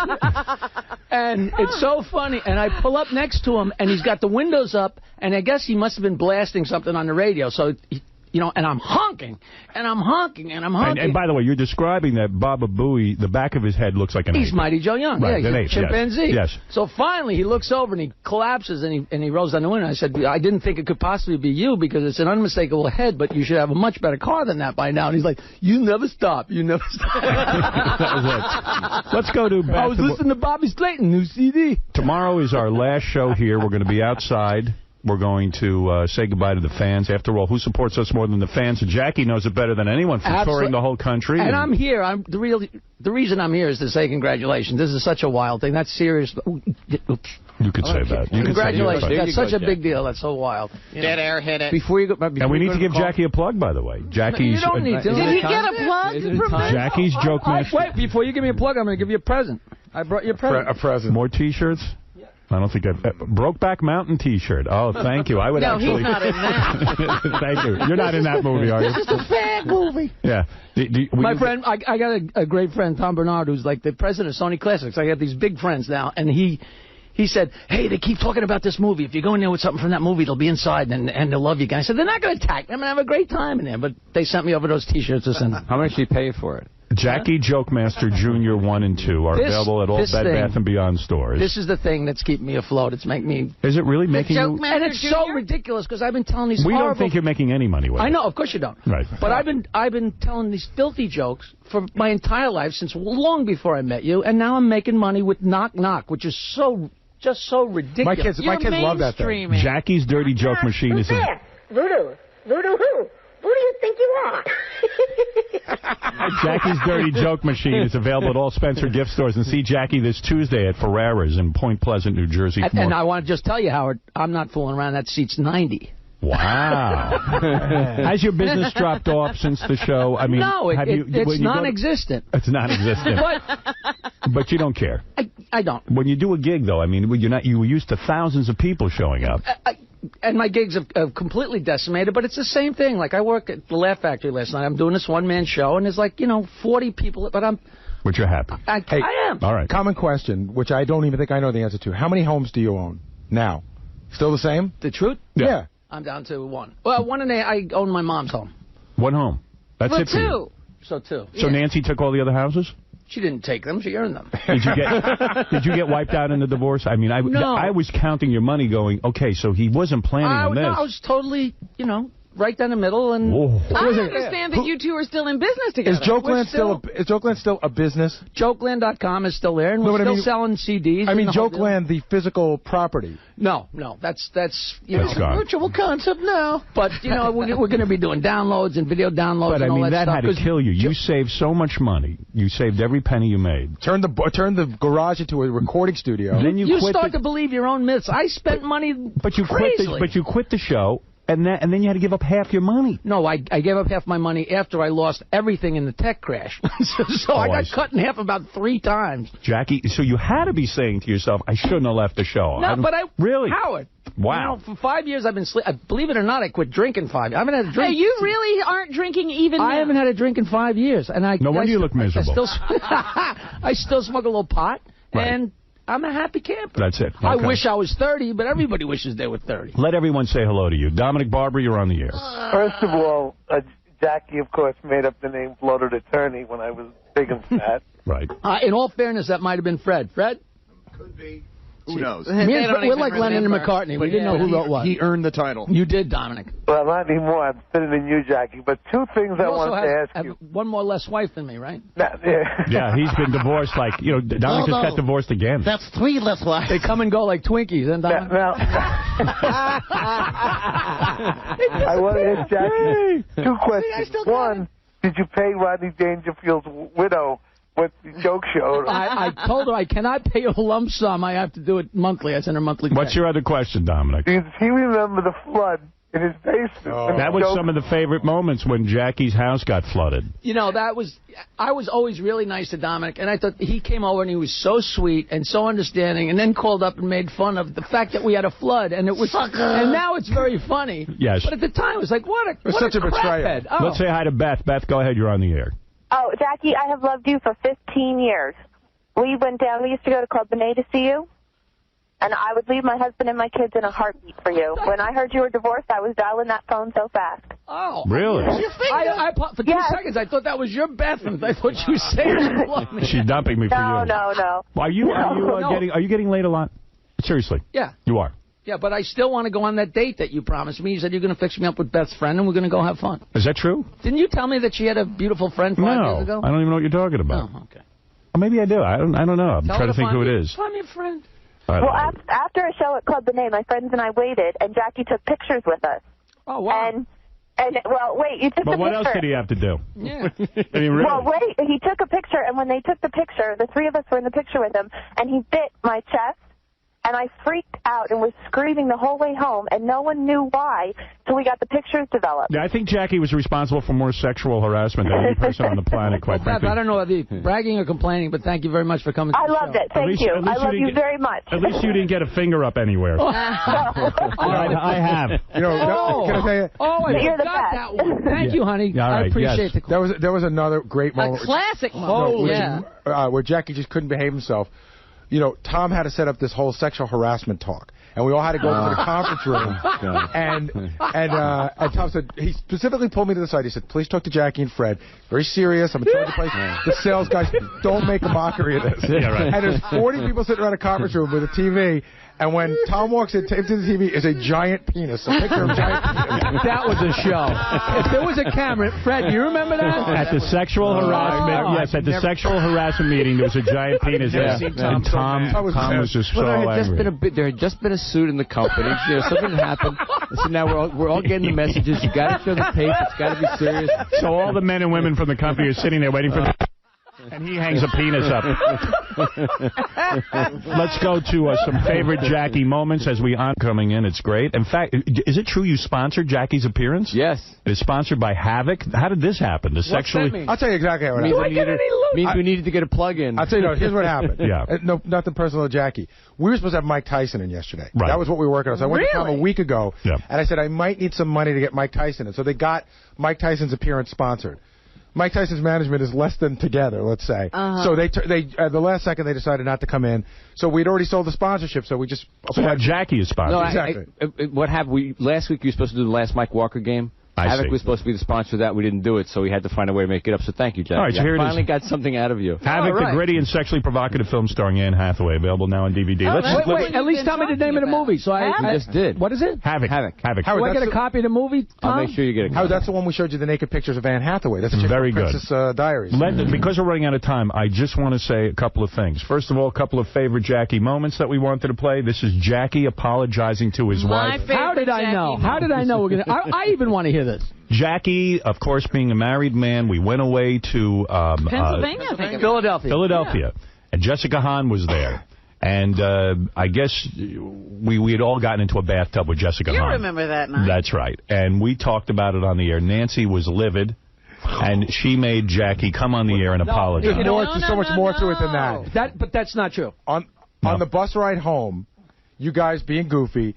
took Jessica's wet nightgown and put it in Jackie's luggage. Yeah, Nobody, I did that. Hold on, but nobody knows that. Yeah. That had nothing to do with it. Oh, really? So Jackie got home.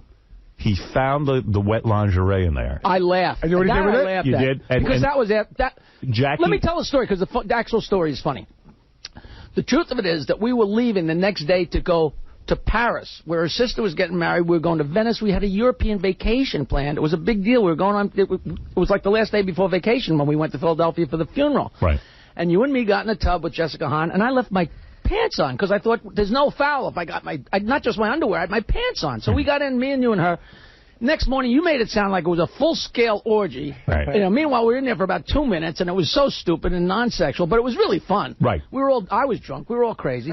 So you made it sound like an orgy. So she's out of her mind. When I got home, it's a miracle she didn't kill me. Okay. Then she stormed out of the house and left, and I was like, I didn't know what to do. I thought I had covered myself by leaving my pants on. I thought I was fine. And then I opened up my suitcase and saw the pink. If Nancy had been there when I opened that up, I would be dead. Yeah, that's what we were planning.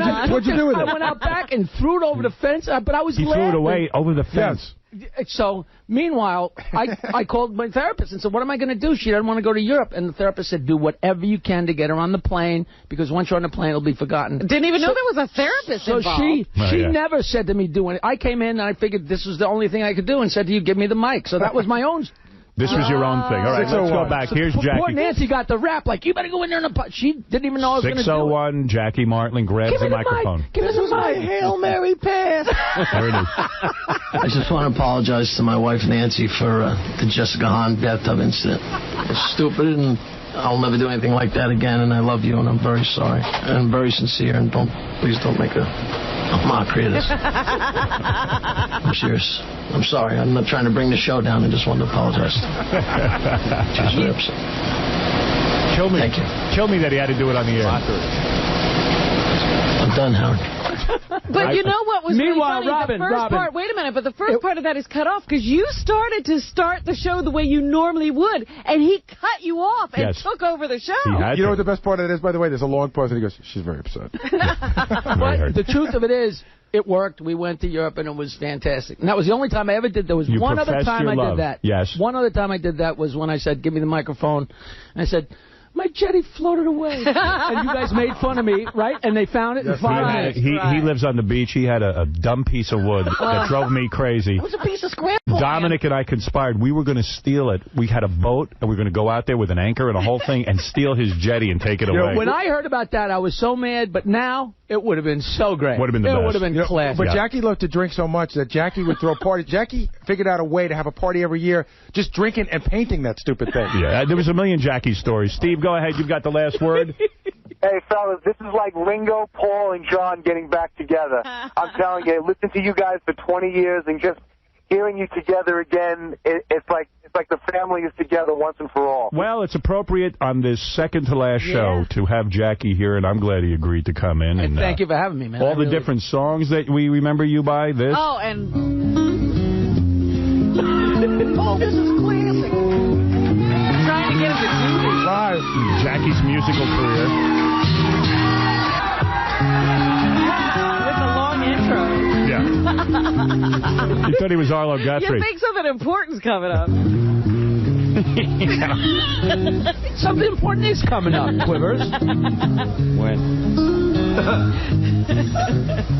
Bunch of years ago, I lost count of a lot of things, but I think it was about 5 years ago. I was living in a house in Michigan. I was sitting alone one time in my living room or dining room. It was all the same, and I decided I was going to be a songwriter. Well, at the time, I hadn't written any songs. I can hear the radios clicking off. You haven't written any songs. How about this? This is when Jackie has said that this is what caused a major rift between him and Robin. When Jackie came on the air and started reading from your book. Oh, really? Howard, let me just say, of everything that happened in 15 years, the two biggest highlights in my mind were, one, the song I sang to her, that Frank Sinatra song that time. After Frank Sinatra died, I got inspired and wrote an entire song about, I don't know what you're allowed to say about anal sex, about Robin, and sang the whole thing, and you cut me off halfway, and I stood up and finished the song anyway. It's the funniest thing I ever did on the show. And then reading from that book, I still have people coming up to me, ooh, the legs that went on and on. Here's Jackie reading from Robin's book one last time. All right, Jackie, which selection will you be doing? I'll be reading a selection, Howard, from chapter 6, titled The Two Jameses. All right. And this is about Robin, who says that she almost never had a date, but then explains the date that she did happen to take. Okay, let's hear it. In a totally uncharacteristic moment of weakness during my last year of high school, I'd agreed to let my father fix me up with a date for the senior dance. He was some guy who worked with my father at the steel mill. I should have known better. But my objective was to go to the dance, not find true love. It's a good thing, too, because the boy turned out to be a complete cretin. I can honestly say that there wasn't one thing I liked about him. He was an ugly, semi-literate hulk, totally devoid. Did that drive you crazy, Robin? No. No? In Jackie fact, thought it did. People still, you know, in fact, Ralph is one of the people who does that imitation of me all the time. Like, whenever he sees me. King of all Jackie haters is on the phone. It had to happen. Go ahead. Of course it did. First of all, congratulations, Howard. I'm not saying goodbye to you. I know you're going to soar well above that satellite that transmits you. That's number one. Thank you. Number two, you fat bastard. Let me just tell you something. I came in the studio. I was on the phone hundreds of times saying you were talentless and you had no clue what you were doing. And I knew that the show made you what you were. When you left, you became nothing again. Please allow me to be the last person on terrestrial radio to say, F Jackie. Wow. Well, Jackie, you had your lovers and your haters, as we all do. And I accept it all. That's right. And let's go to, let's take one last call. Wait, let me say one thing. Yep. Just so I can say that I said it here when it happens. There is now Jokeland Industries. Okay. Oh, well, that's a big announcement. And they have a sweatshop where people are cranking out these products. Me and my partner, Louis Rosalia, have Jokeland Industries. A subsidiary of Jokeland Industries is Jokeland Films. Oh. And we have a film. Tom Ellis wrote it. It's called Lucky, and we're making a movie, and it's going to be great. And I know you guys... What's the budget on it? 3 teeth.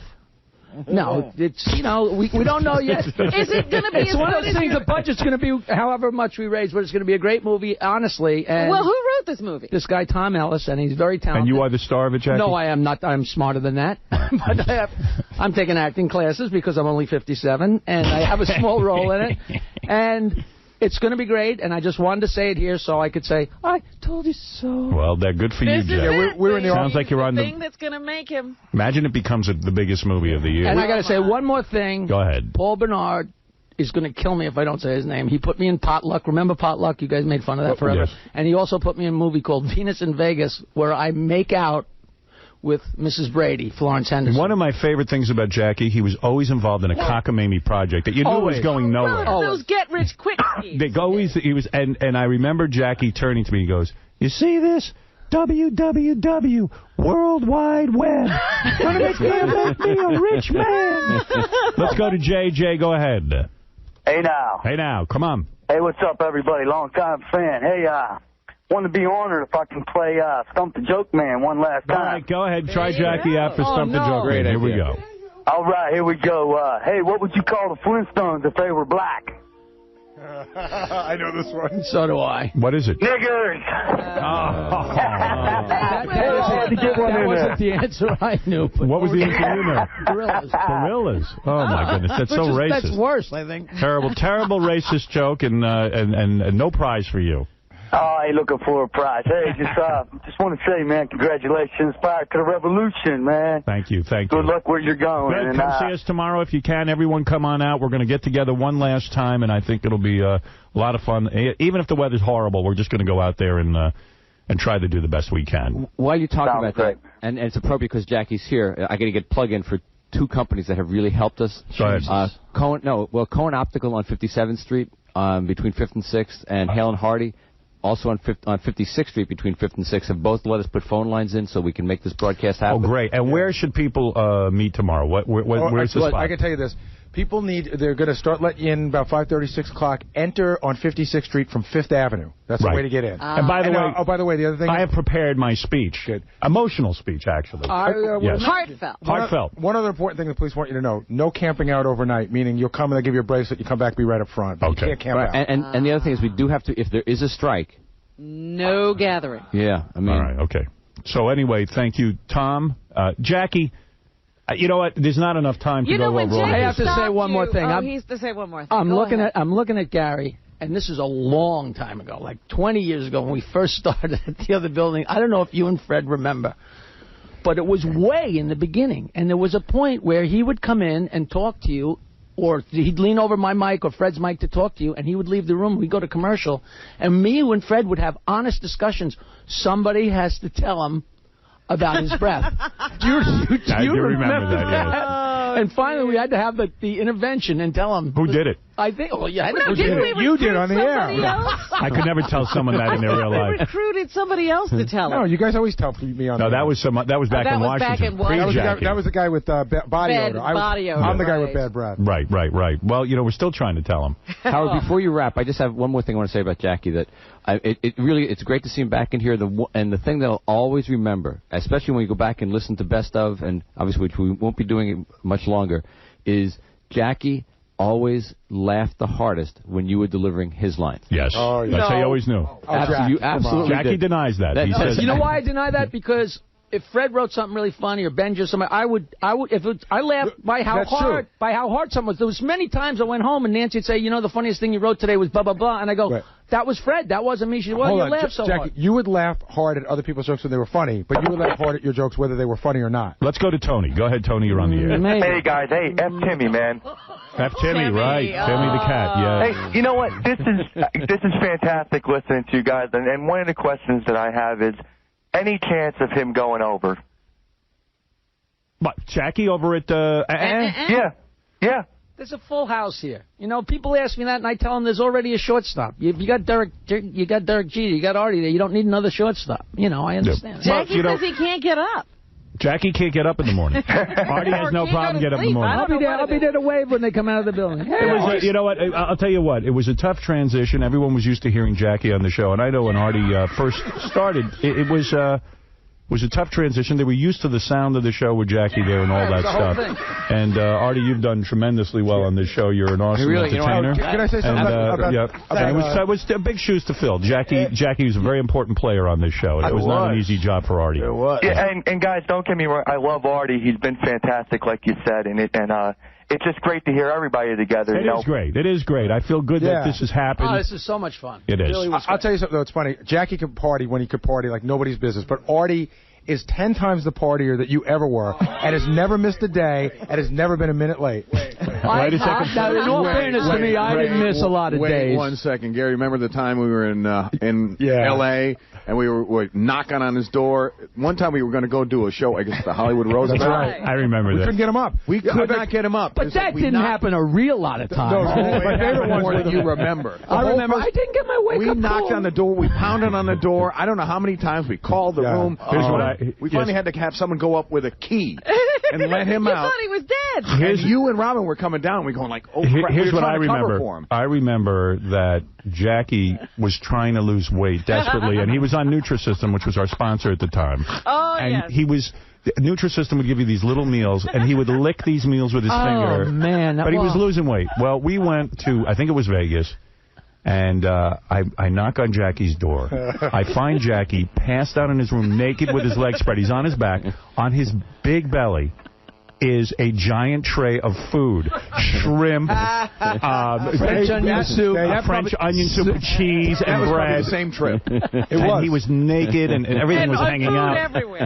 Food everywhere. And I went, what did you do? He goes, I don't care. He goes, I'm in Vegas. The other thing that I remember, Jackie would get these challenges from Nutrisystem. Yeah. And he'd come in here whenever his weigh-in day was. Yeah. And he'd, jump on the scale or whatever, and he had to make a certain amount of weight, and he'd get all this money. Remember, he was always working at Gary and I were there was a time when I had to go to 180, and we were going on vacation for 2 weeks. Right. And I knew there was no way I was going to be on a diet during vacation. And the morning of the weigh-in, honest to God, I was on my side on my kitchen floor, and I swear to you, I gave myself 2 enemas. Yes. Put on a silk shirt and silk pants, and came in, and that needle, ask Gary, that needle was on 180 exactly, and I got my 10 grand, and we went We had some great times together, brother. I love it. And you're a true pal. And we get to go out to dinner still. We will go out to dinner. Howard, can I just say something real quick, too, because I grew up listening to the show as a teenager, and me and all my buddies went to go see Jackie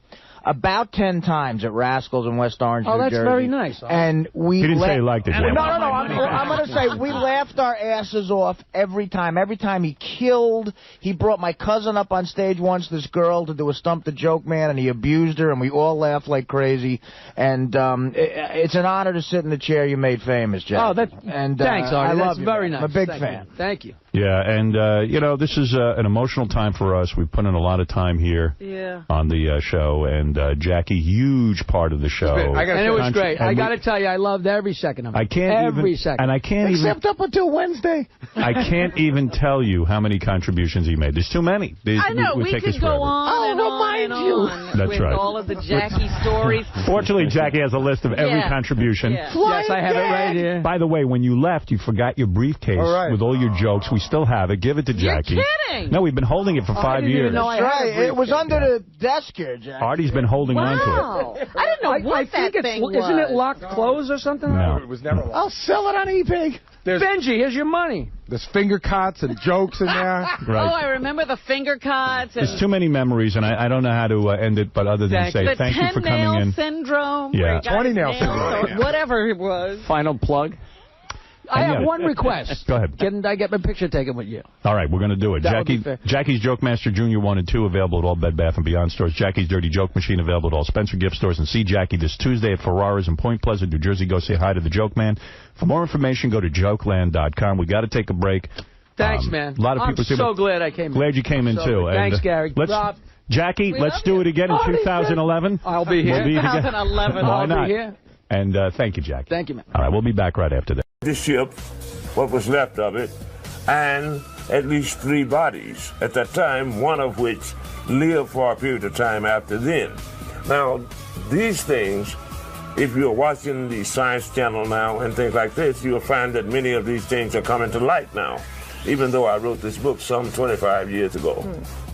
Next question comes from Mark C. Mark asks, has there ever been a moment of lucidity with you where you thought maybe you made all this crazy shit up, or do you absolutely believe everything that happened to you? Well, okay. I've been doing this show for 6 years, going on 7. Now, if you have read my book, which was written better than 25 years ago, you would find that many of the things, forward concepts, incidents, and things of this nature that I've said in the book is only now being revealed by military officials, ex-astronauts, etc., etc. And so it is highly unlikely that I could have known these things and what have you. And it is also highly unlikely that I can legibly speak to physicists, archaeologists, scientists, paleontologists, historians with only an 8th grade education and not be shut down, so to speak. Gotcha. So you're standing by. This is what happened. Well, of course. I gotcha. Next question comes from Sean S. Sean asks, if you need money so bad, why not ask your buddy Tan to throw you a few alien credits? Well, my goodness, if Tan had made me a rich man many, many years ago, fool that I am, I would not be alive now, and what have you. They have given me the treasure. The treasure is the knowledge of some of this universal equation, and therein lay my fortune, so to speak. It is up to me how I would use it.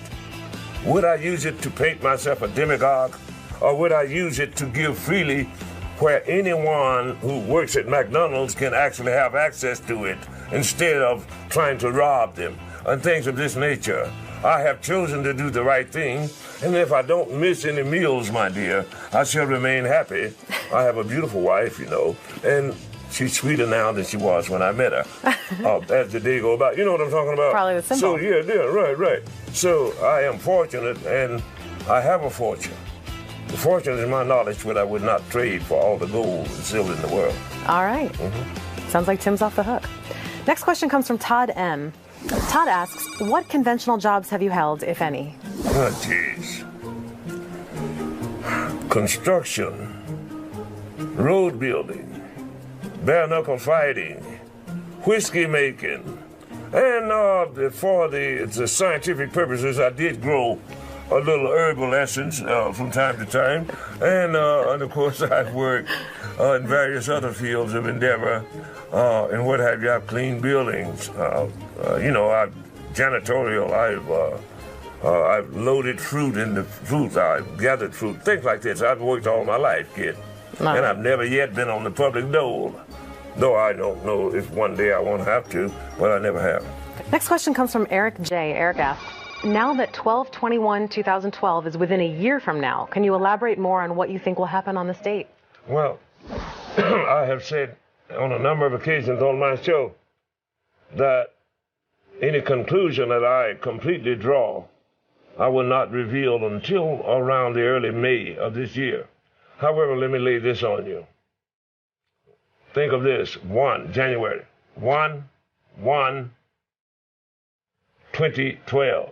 Yeah. Now, take and add those numbers up. All of those, it adds up to 34, 3 and 4, 7. Okay. Now, Westerners consider 7 a lucky number, and thus it is. However,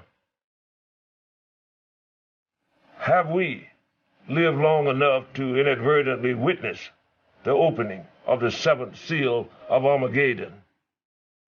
This remains to be seen. But I tell you now that it is not looking as if man has even beginning to change his evil ways and things of this nature. So this may be the year. Could very well happen, you know. Next question comes from Dave C. Dave asks, are there currently any aliens living among us? And if so, are any of them famous or well-known public figures? Well, it's like this. About 32,000 years ago in northern Africa, aliens came down from that fable, which you call Atlantis, looked upon the daughters of men and found them fair, took of them wives. Their sons became old great men of renown. Before that time, mankind was little more than hunter-gatherers, subhuman, so to speak. After that time, they started building great edifices, pyramids, animal husbandry, astronomy, irrigation, things of this nature. And so I tell you that there is no race, creed, or color of man now on the earth that doesn't have some alien genome in their body. You understand? Mm-hmm. The last of the sub-sapien, the sub-homo erectors, disappeared with the Neanderthal. We are the end product. And yes, the alien is here in our genes. Jason W. asks, after you were abducted, did the aliens bring you back because you annoyed the hell out of them? No doubt I did. Annoy them grievously, but they found that somewhat fascinating, that I was crude, that I would crack jokes on them and things of this nature, but they took it in stride because, in essence, the aliens believe it's not what you say, it's what you mean. Ulana taka pakaratu. Kwa omsa lajiwan. Dega Yahweh. Po umana. Lila ponuma. Lila ponuma. Lila ponuma.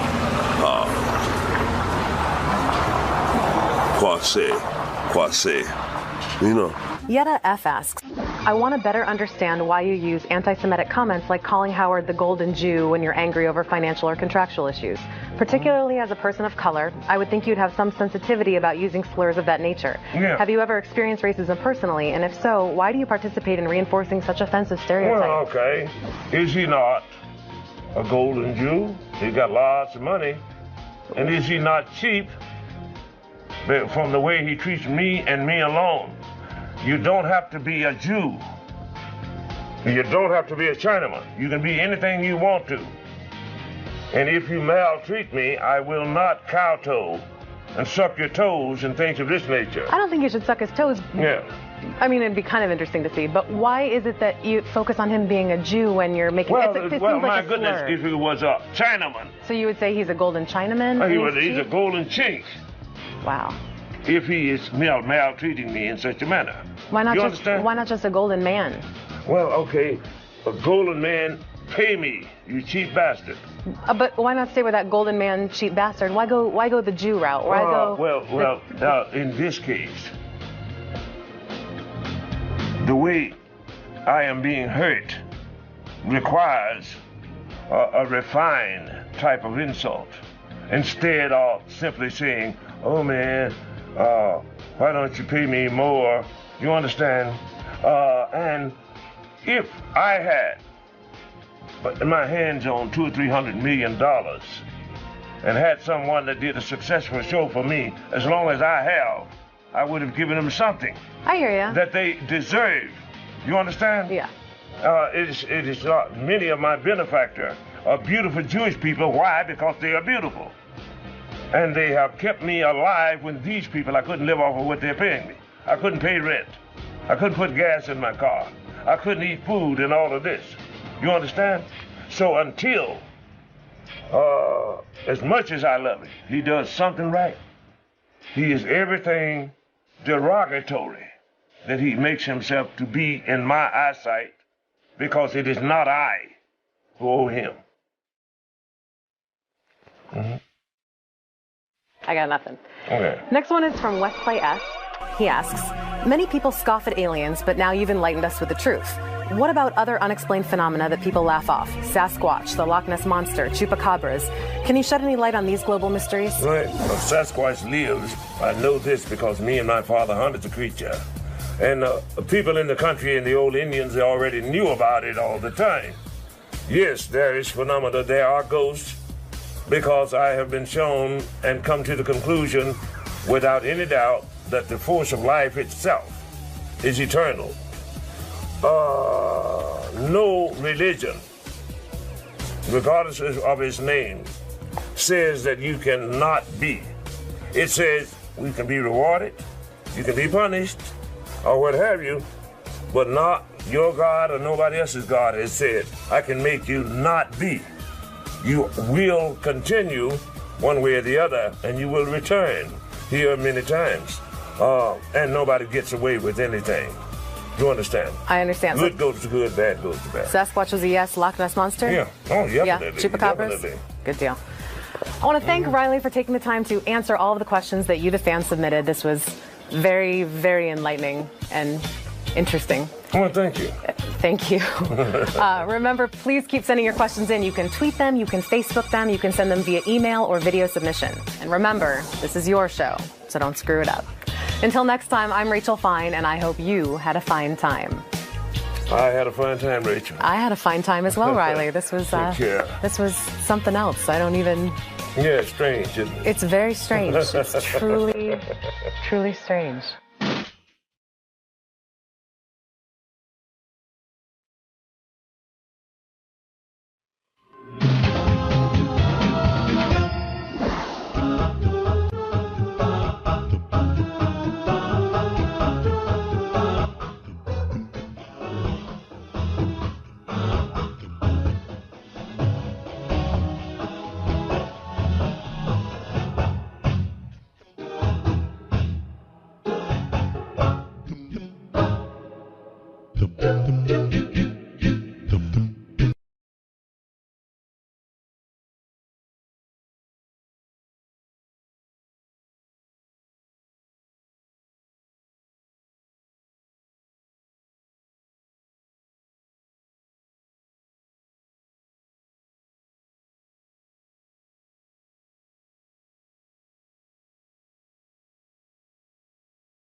This is the best of the wrap-up show. A recap and behind-the-scenes look with John High and Gary Dell'Abate. The best of the wrap-up show begins now. Hey, it's Gary Dell'Abate, Baba Booey. On Tuesday's wrap-up show, we had Ronnie, the limo driver, in, good old Ronnie Munn. Talked about his big disaster over the weekend trying to get into Beecher's Madhouse. And Dan the Song Parody Man called in. I think he only served to piss Ronnie off more. Here's how it went.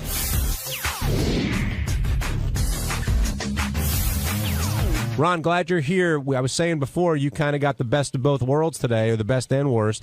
You were complimented for your professionalism in America's Got Talent and the job you did, but then this whole Beecher thing came up, and next thing you know, you're getting yelled at once again. Yeah, well, it's part of the game, I guess. Well, can we figure out, so what happened? You were with that Tiffany Granite chick. First of all, you guys are quick to throw me under the bus right away when you don't know the whole story. That's what I'm asking you. You go by an email that Dan the Song Parody Man we go sent by you. an email that Jeff Beecher sent to Dan. Yeah, well, Whatever, dude. No, but it's, I mean, but to me, not, it's the same difference. It's not a secondhand story. It was the email, just so you know, was directly written by Beecher. Okay. And All right. Beecher sent it to Dan, and Dan forwarded it to us, and actually defended you in it. But how did he defend me? He said, I'm pretty sure Ronnie didn't. I'm pretty sure these girls made the reservation, and Ronnie had no knowledge of it. Yeah, and the girl made. I was told by her, and you know, I know her for 5 years, and I don't think she would lie to me. She made a reservation under her. She told me exactly how she made the reservation. She made the reservation under her own name with some guy named Eric Espinoza or Espinoda that works there, okay? And that they gave her a table for 8 people if she wanted to come. And I said, and she called me up and she goes, "Would you like to go?" I said, "Yeah, fine." And I met them at the hotel. We had a drink at the bar, and then we go downstairs, and they tell us that the show doesn't start for another 15 minutes. So we went upstairs to the lounge, and we sat there for 15 minutes, and we came back down. When we came back down, we go to the front, and I don't know Beecher. I never met him in my life. I've heard of him. I don't know who he is. So we walk up to this guy that's up front, figuring he's like a host or whatever. He's dressed in a nice suit or tuxedo type thing. And she goes up to him. I didn't say boo. And she goes up to him and says to him, you know, "I'm Tiffany Granth. I'm here. Eric set this all up for us and blah, blah, blah." He goes, "Don't know nothing about it. Got no idea what you're talking about." So she goes to him, "Well, could you get Eric?" So, you know, and he goes, "No, not happening." Just like that. So, you know, if you treat it like shit, you're going to treat somebody back like shit. And that's exactly what we did. We went, okay, fine. We're fucking leaving. So we left and we went upstairs to the restaurant. And I put something out on Twitter. And so did she. But wait a second. Where's the point? I mean, was she really saying, "We'll bury you on the radio"? That's what he said. She said. She might have said that. Yeah. I mean, she said, "We'll bury you on the radio," from her radio show. Not. I didn't say I was going to come here on the Stern Show and bury him. No, I get it. I don't even know the guy. I didn't know it was him. So where's this all coming from, Ronnie? What do you mean, where is it all coming from? All the backlash that we're talking about. Do you think like he busted your balls on purpose, like knowing this was going to happen and be part of the show? Here's what happened. So we go upstairs to the restaurant. We get a table. We sit down. We're having a drink. We're ordering dinner. And a girl comes up, supposedly from Beach's Madhouse. I don't know if she was a publicist or whatever she was. And came over to the table and said, "I apologize for the inconvenience. I'm sorry. There was a mix-up. There was a mistake." And she said, "Would you like to come back downstairs now and go to the show?" And we said, "No. No, thank you." Well, we didn't say it in those many words. We said it in the way he said it to us. "No, we don't want to go to that show. We don't want to be bothered with you." So, Ronnie, and that was it. Are you mad at Beecher or are you mad at Dan? I'm not mad at anybody, but don't make it like I put a reservation in Howard's name. Did you bury them on Twitter? Was that a full Twitter attack or just... No, I just put down that, we went down to the show and we were treated like garbage, like shit. That's exactly what I put, and that was it. I put one tweet out the whole night. And right after that tweet, 10 minutes later, this girl comes up. And it's trying to get us to come back down to the show. How do you decide? He didn't put that part in the email, how he sent somebody back upstairs, did he? Well, maybe he didn't, but maybe he didn't send somebody back upstairs, but he didn't. Well, somebody from his show came up there. Do you have a tweet ready if you would have fully buried him? What do you mean a tweet ready? How would you have fully buried him? Joe in Carolina, you're on the wrap-up show.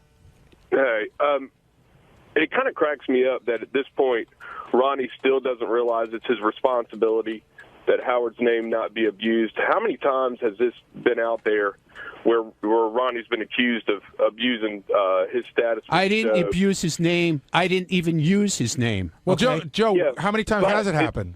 Well, it's happened plenty of times, hasn't it, with the strip joint appearances and everything else? These strip joint appearances I get hired for, dude. What's your problem with that?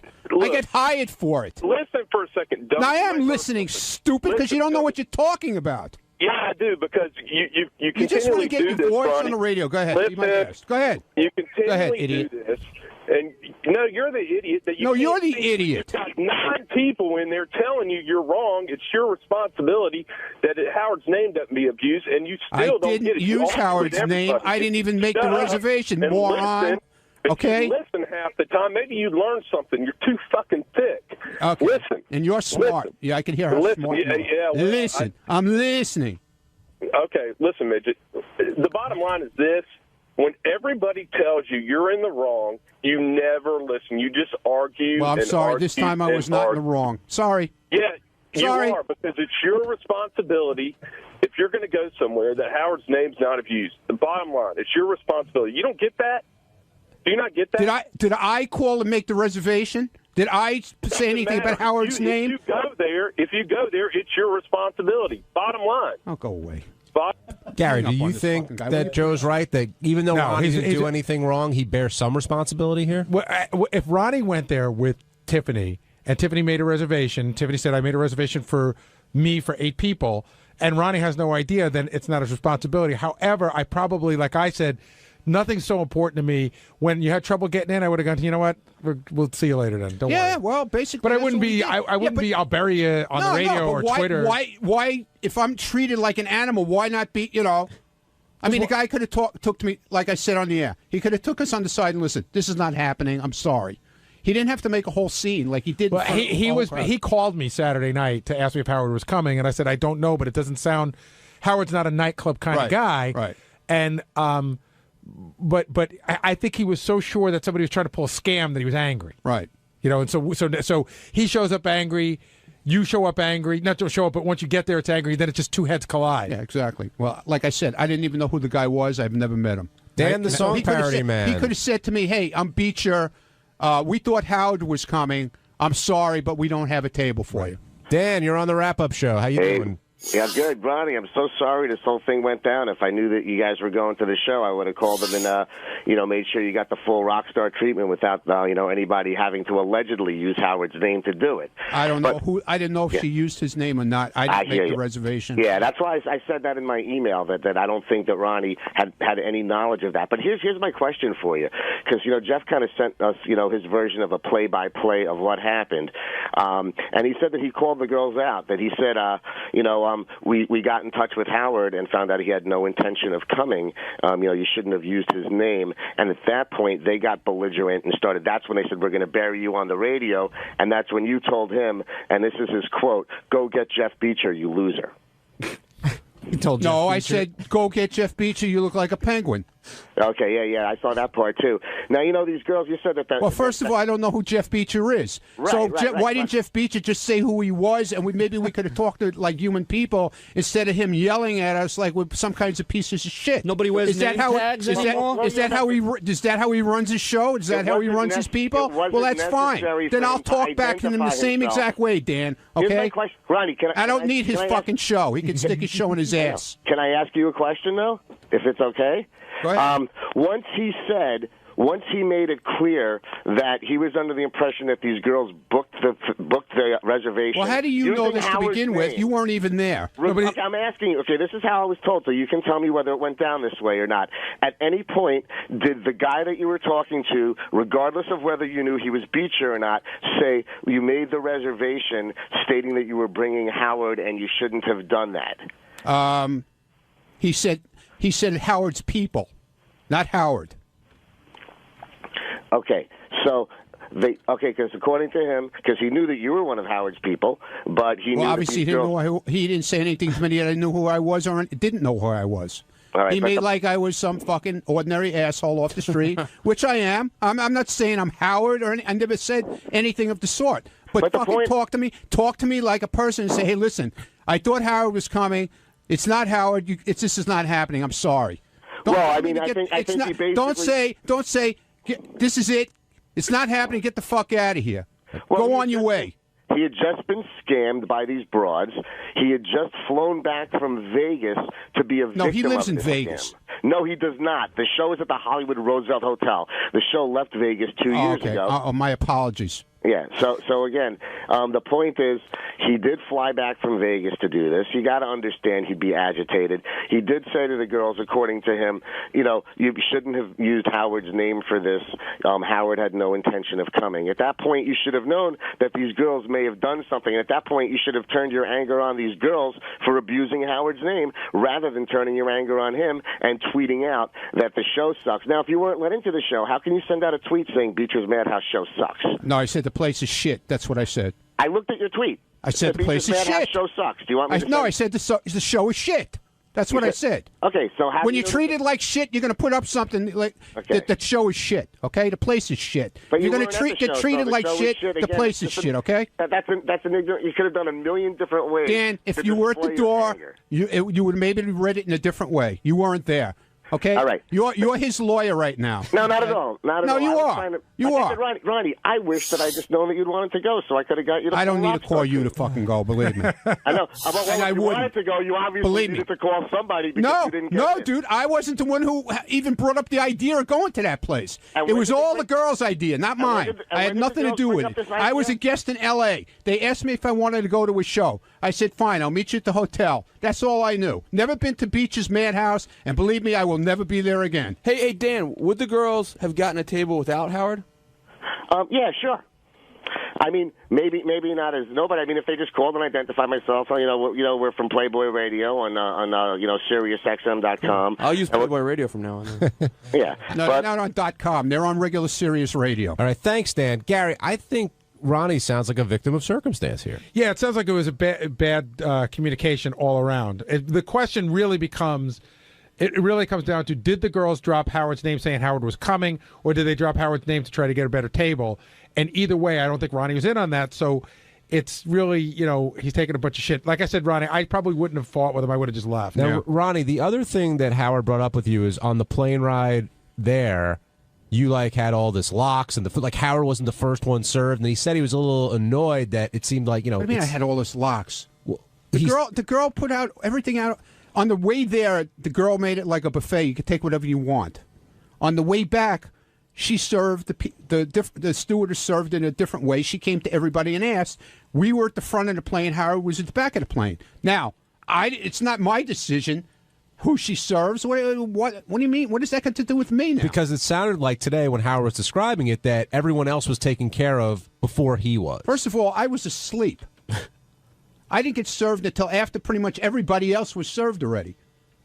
So I don't know what you're talking about, John. He's only talking about what Howard said today. I'm talking about what Howard said this morning. Don was sitting up front. Joe was sitting up front. I was sitting up front. Tony was sitting up front. Okay? I was asleep. I woke up. Everybody else had their food. Joe, Tony, and Don.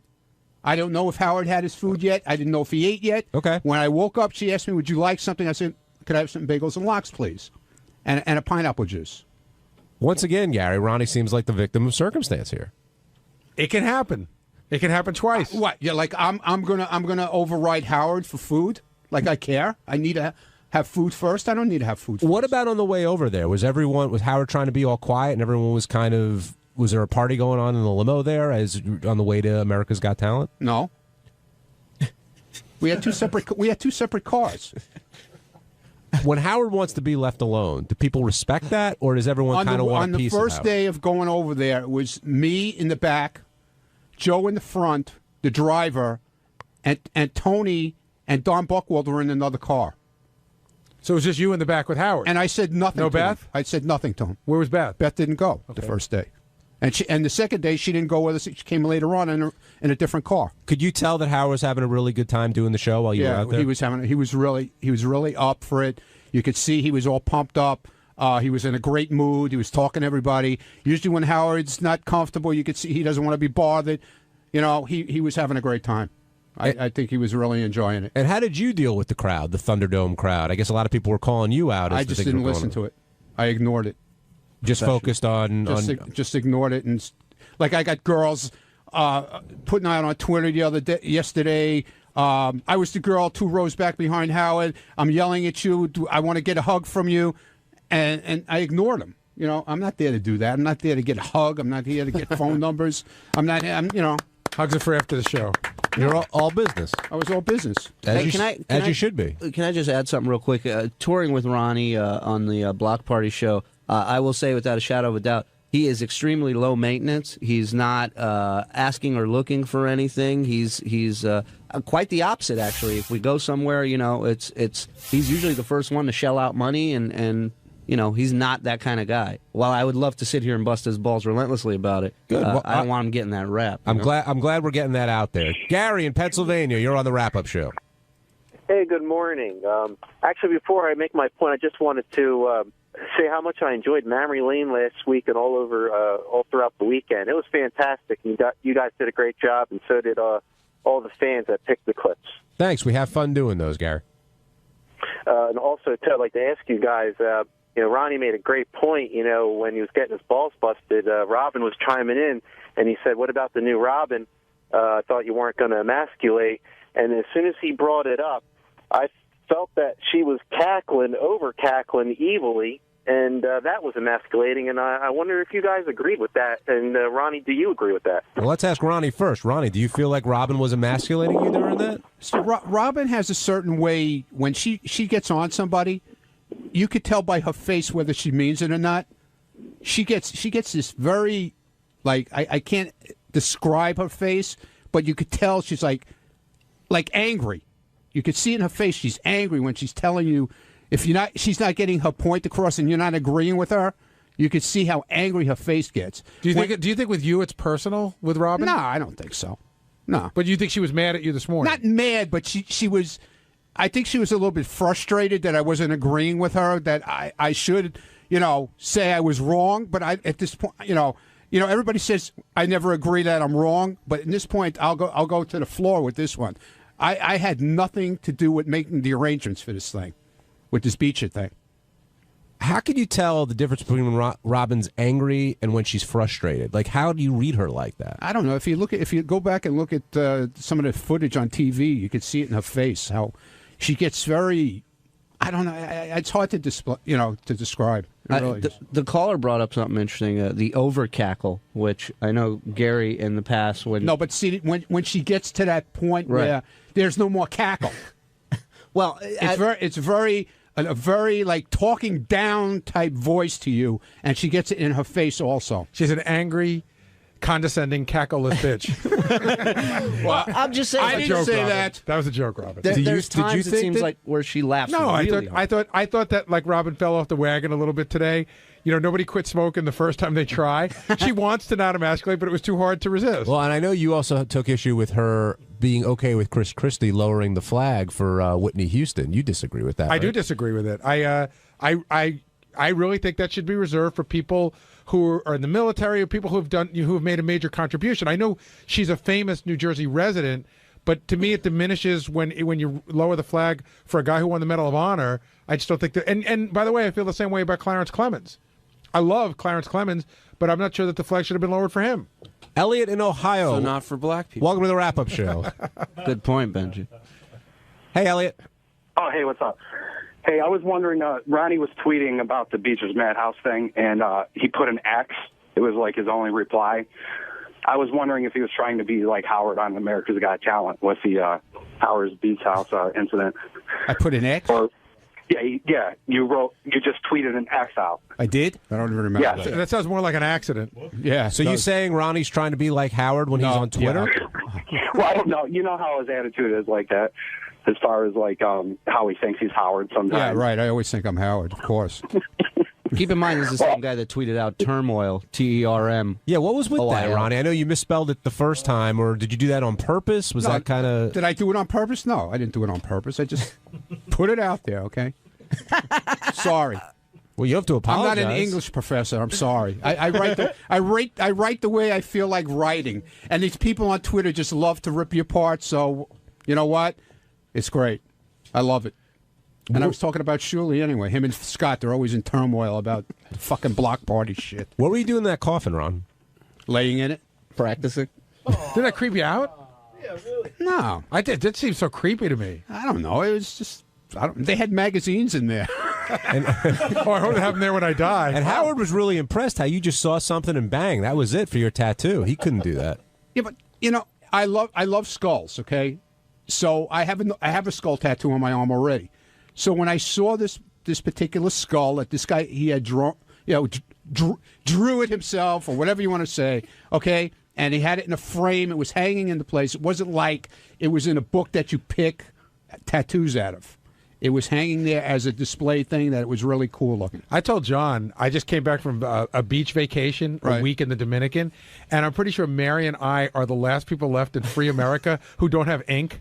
I mean, everybody's got fucking tattoos, whether you're 18. I saw like a 60-year-old guy, but he had fresh ink. You know what I mean? He had his Vietnam ink, I got fresh ink. his 80s ink, and his fresh ink. I saw a 60-year-old guy with fresh ink and 2 bracelets on his wrist like a homo. Was standing right next to me. When did you get your first tattoo? How long ago was that? Howard bought me my first one. That was 15 years ago, at least. And now he bought you this one as well. It could be my last.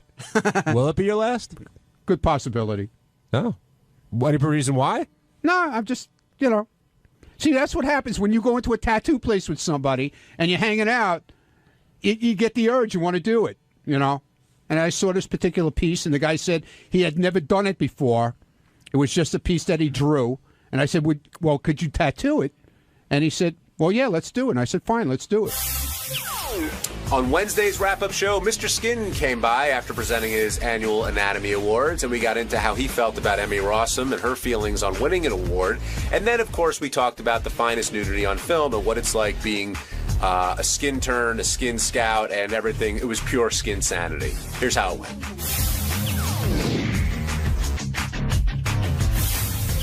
The great Mr. Skin, who always delivers, had the Anatomy Awards, talked about his skin scouts, his latest skin innovations. But we love Skin. was a little shaken by the Emmy Rossum clip. Yeah, we'll talk to Skin. Well, Skin, real quick, get over here. I want to ask you about that. Do you often get feedback like that from people who have been nominated and or winners? Not direct feedback like that. Yeah. But you know what? Like I said on the air, it was interesting to hear. I don't think she really knew too much about the website.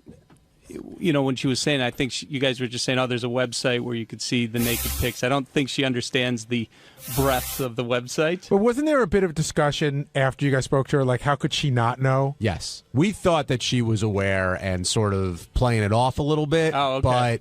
But, especially after, I know, Knocked Up did wonders for you brand-wise, but she's got to be aware that something out there like that exists. Maybe not to the extent of what you do and the depth that you go to, but I think any award is a win. And the funny thing is, we can't say nicer things about Emmy Rossum. I mean, we didn't know too much about her until Shameless, and she was really one of the breakout great stars of 2011, and we're big fans of MrSkin.com. I love that show, Shameless. I watch that show and I love it, and I think she's really hot, but I also think she's a really good actress, and I think she's really good in it.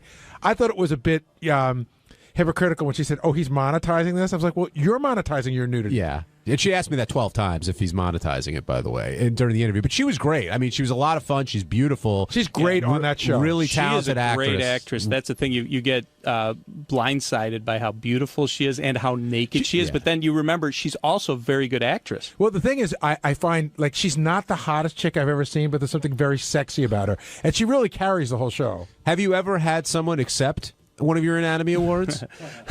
No, not yet, and I probably should. And I will say that I get actresses, not actresses you guys probably have heard of, that are very excited to win an Anatomy Award. Like, they'll email me and, say, man, I can't believe it, thanks so much. But it's normally more the B-movie actresses. I was wondering, like, how does he make the move, Mr. Skin? How do you make the move?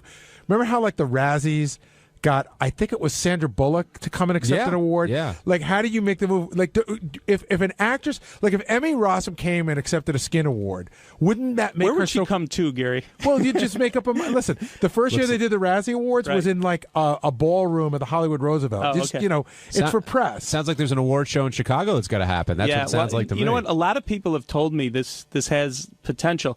I've always kind of shied away from it because I didn't want to, stick it in someone's face. But, maybe there's something there. Oh, you should totally do an award show. You do it for a year or two, nobody shows up. Then somebody decides, somebody like Katherine Heigl, who could use some goodwill, decides, oh, that's really cool. I'll be the cool Well, you have chick to do that a goes... nude scene to get an Anatomy Award. She hasn't done one yet? She did a movie called Side Effects in 2005 at the 24-minute mark where you could see just a hint of breast. It's so quick.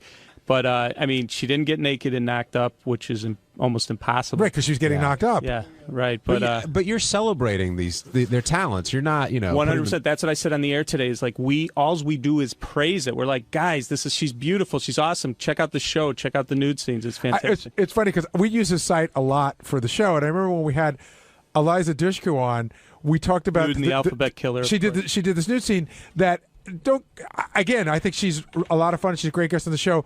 But she goes to her locker to change. She takes her shirt. It was a gratuitous scene. Yeah. And I think we said it was gratuitous, and she turned around. She's like, "That was totally needed for the script. Have you ever seen it? Is it needed?" Well, let me just put it to you this way: the word or the movie name Alphabet Killer would never enter any of our minds unless she did that nude scene in the movie. So it was needed. Yes. But I do have a question for you. And Steve Brandano pointed this out. It seems like you're trending more and more towards TV versus movies. It's a not lot me. of TV awards. It's not me. It's just the way things are. I mean, if you look back in the 80s, all the nudity came from movies. There wasn't TV shows. Then the 90s, you started to have like Dream On and a couple other shows. Now, with Game of Thrones and Californication, Spartacus. Yeah. Spartacus exists just for nudity. It's fantastic. It's on the Starz Network, and that's a big pull for the Starz Network. And it's a great thing because there's still nudity in movies, not as much maybe in the 90s or the 80s, but when you couple it with all the television nudity combined, it's better than nudity has never been better than it is now. And by the way, a pioneering show he mentioned, Dream On. Yes. Dream On. There was one scene per Bankable. show that was like a slam dunk, hot chick riding him with her tits bounced. Catherine Bell, before she was famous, had a topless scene on Dream On. Would blow you away. We have that at our website. I've We went seen and it. taped all those episodes and have that. The Dream On was one of the best sources for skin. Even like Courtney Cox before she was on Friends, she wasn't nude, but she was. I in remember lingerie. that one. It was a great episode where she invites both the guys back to her room she's going to fuck both of them. But it was almost like Seinfeld with nudity. Yeah. Yes. Well, shout out to Brian Benben. HBO always, they went for that, like First and 10. You could always count on the nudity being there. But the Game of Thrones scene you mentioned, Jason and I were kidding about this, like, that scene has absolutely nothing to do. Like, you know what I mean? It's not it in is the so book. It's blatantly awesome. gratuitous. As he's explaining, it's the best way to get through exposition in I the was show. trying to say on the show today, and that the best lesbian scene with Esme Bianco and Sahara Knight from Game of Thrones is you have this show that is, incredible acting, great writing, but only on HBO would they interrupt that for a 4-minute high-definition lesbo scene where that is one of those scenes that doesn't end. It's Well, fantastic. during that scene, the male character is giving out important information, so they just needed a way to spice up, whatever his speech was. They're like, oh, well, we'll have him direct lesbians. Yeah, while he by gives the way, speech. that's coming back in March. That's season And 2. in the second book, Daenerys, the character Daenerys, wears she has one breast out the entire time, like Amelia her dress. Clark? Yeah, so that might I be never coming up. understand I can never tell what her name is. Like, I don't know what to call her. It's the hardest name to pronounce. Daenerys. How do you pronounce it? Daenerys. It's not spelled that way. If you just yeah, Danny, right. you call her I was gonna Danny, say, yeah. I just call her Danny, but the yeah, one with the Amelia Clark. dragons, She was that's- another breakthrough nude comer this year. And you know what? She's a brunette in real life. What? She's a brunette in real life. Yeah, she's not blonde. That's all. Well, we need some curtain shot then later. Has the chick from Mad Men with the ridiculous sized boobs? Christina has she Hendricks? done Don't any- look at me. Ask the guy Has she over done there. any nudity? Yeah, why are you asking John? No, she did. Remember that show Firefly? Yes. Yeah. There was a scene where she took her bra off and it got close, but it didn't happen. But she's definitely on my top 10 babes that need to do a nude scene. I got to tell you, when I was doing the book tour, I did Rachel Ray, and she was on before me, and I saw her in the hallway. If you didn't know she was on Mad Men, you would think she was a porn star because she's really short, and her tits are enormous, like ridiculous size. They're just like, she's really a tiny little woman. If you go to IMDb, whenever they have a red carpet event, that you talk about the sex cell, they always put Christina Hendricks on the front page of IMDb with her huge cleavage. Yeah, but they always put her on because she always has her tits out. Where do you come up like best coin slot and these other terms? Like, I think it's is that your writer in the back, or is it? Our writers help, obviously, but what it really is going through all the nudity and trying to figure out an angle to get it into the list. But coin slots become like guys talk like, oh, did you check out the coin slot? That's become like in the vernacular, so like guys talk about it. Maybe 10, 12 years ago when I was starting this, that not a lot of people said it. So we're working it in. We adjust with the times. Hey, Will had this question earlier, so I got to know. So, everything is like, it's skintastic and skintacular and all that stuff. So, Jeremy Lin from the New York Knicks, they've been using all these words. Have you picked up any new phrases from the whole Jeremy Lin thing? No, but I've gotten a kick out of how they're using that because it's kind of the same thing I do with my website. I've had a kick. They joke about like they're running out. It's down to like, there's down to no more puns left. They have a Lin word generator. If you go to linwords.com, it'll just generate different words where you can stick Lin in. It's funny. I was waiting for Skin Sanity today. I figured that was going to come with the Jeremy Lin, but I love when you do those puns. Steve in Boston, you're on the wrap-up show. Hey, Hey, guys. How you doing? Good. Excellent. Great. Great to talk to you, Mr. Skin. Very nice to finally get through to you. And I just had a question about a female actress. Okay, you got to forgive me because I don't recall her name. Amazing breasts. Okay, but she was in Godfather Part 2. Maybe Gary, you may be able to help me with this. In Godfather Part 2, she was the girl in the theater up on stage that they went to see. What, okay? in Cuba? No, when they were young, when De Niro. De Niro, yeah, in Little Italy, they went to that opera. The guy was singing. Oh, right. And there was a woman on stage too. But I don't know. If you had a name, I could help you out. I've been looking online. I think her name is Laura Loins. I'm really not sure. I thought he was going to talk. Sounds like a stripper. I got to tell you, I thought he was going to talk about one of the great all-time first set of breasts I saw as a kid. Was Michael Corleone's wife in Italy. Simonetta Stefanelli, yeah. Oh, those are awesome. Yeah, she just takes that top off and just stands there for him to look at. And they're crazy because it's 1974, so they're real. Oh, yeah. They party hat look to them, too. They were pointy. Don't you hate in period movies now when you see a girl with fake breasts? It totally throws me off. If someone took off their top on Boardwalk Empire and had fake boobs, they're having problems with these movies or TV shows like Spartacus and Mildred Pierce that they did the miniseries where when you do a full frontal scene, you can't have the hardwood floors anymore. So these girls either have to grow out the bush or wear a merkin for the scene. Which makes it tough on us because I could tell body double, but merkin sometimes that's tough to tell. Major nudity news on the show today that I just want to find out more from you. So you said that Leslie Mann in the movie The Change Up, she had her boobs CGI'd in? In post-production. It was something we were very down on at our website because what was so bad about it is the fact that if you were sitting in the theater and saw that, you'd go, oh my God, what a rack. Right. The problem is it wasn't her. So at our website, we call that non-nude. Yeah. That's something we're going to see more of in the future. It's happened a few times, but not a lot. But in the future, how just like I say it's a body double, I'm going to have to say if it's CGI or real. What tipped you off that it was CGI'd? It was all over the boards and people in the industry. It? No, they made coy little remarks about I've never looked better. Why did you haven't? Well, I don't understand. What's the point of getting an actress to get topless if you're just going to put fake boobs over her? I don't even understand the point of that. Maybe they couldn't find a better actress with better tits.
Want to go over Mr. Levine notes?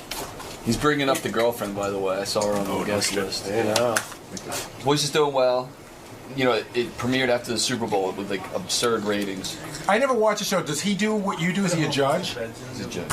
Commercial bids. Yeah, sort of. Mentor though, too. Mentor, Did like X Factor. Stern wing. What's up, Adam? Welcome back, sir. It begins. I know. I try to stand far back, but We're rolling deep today. Wow. Yeah, we got like 500 people here. This is Jordan Felsey, manager extraordinaire. How's it going? Sean Tejas, Gene Hong. How you doing, man? Good, man. You? Good, thanks. Carlene. Hello. Of course. Last but certainly not least. Yeah, exactly. I don't need So, Adam, with everything going on with your success on The Voice, are you going to offer Howard some advice with his America's Got Talent? Which is starting up. He's already started some of the judging process. So. We'll talk about it. It'll be interesting. I can't wait to see what he thinks about the whole thing. It's pretty crazy. Cool. I'm sure he was definitely Because even though he's done everything, kind of can handle anything, I'm sure it's probably different than anything he's ever done before. So. Right, and he was talking this morning about how this is the first time he's not really in control when he's on a show versus. Yeah, we gotta let that go right away. Yeah. You know, because it's totally. You try to control things, but if you try to control too much, you lose your mind. So I can't wait to hear how and this is a little different, you know, because it's not just singing; it's a bunch of different things, and the system is different too. So, but I want to talk. It'd be cool to talk about it. All right, we'll see you in the studio, man. Adam Levine is here, but I don't know if he's ready to go. He just got up here. I was just looking at pictures of his girlfriend in the Sports Illustrated swimsuit issue. Oh, Look really? at her. She's a swimsuit model? Yeah. Very hot. Or a Sports Illustrated model. They do more than swimsuits. What's her name?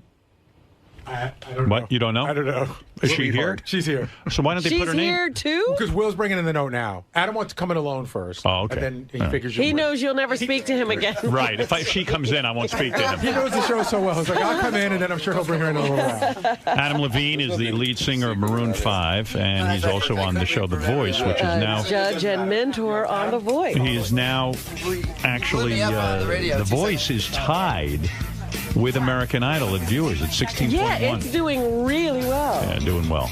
There he is. And they've Look at already him. been renewed for another season. Hello. There you are, man. He's gorgeous. Who, me? Yes, you. What do you mean he's gorgeous? He's not that hot. It just came out of me. I couldn't help it. You get that a lot, I was huh? looking at his ass. Don't look at his ass. Leave the guy alone. I don't have an ass. You got a cute ass. Get out of here. Do girls think you're cuter now because of the voice? I definitely. Do I just talk? There's no mic? It's right there. We got like a singer's mic on you. Shit, wow.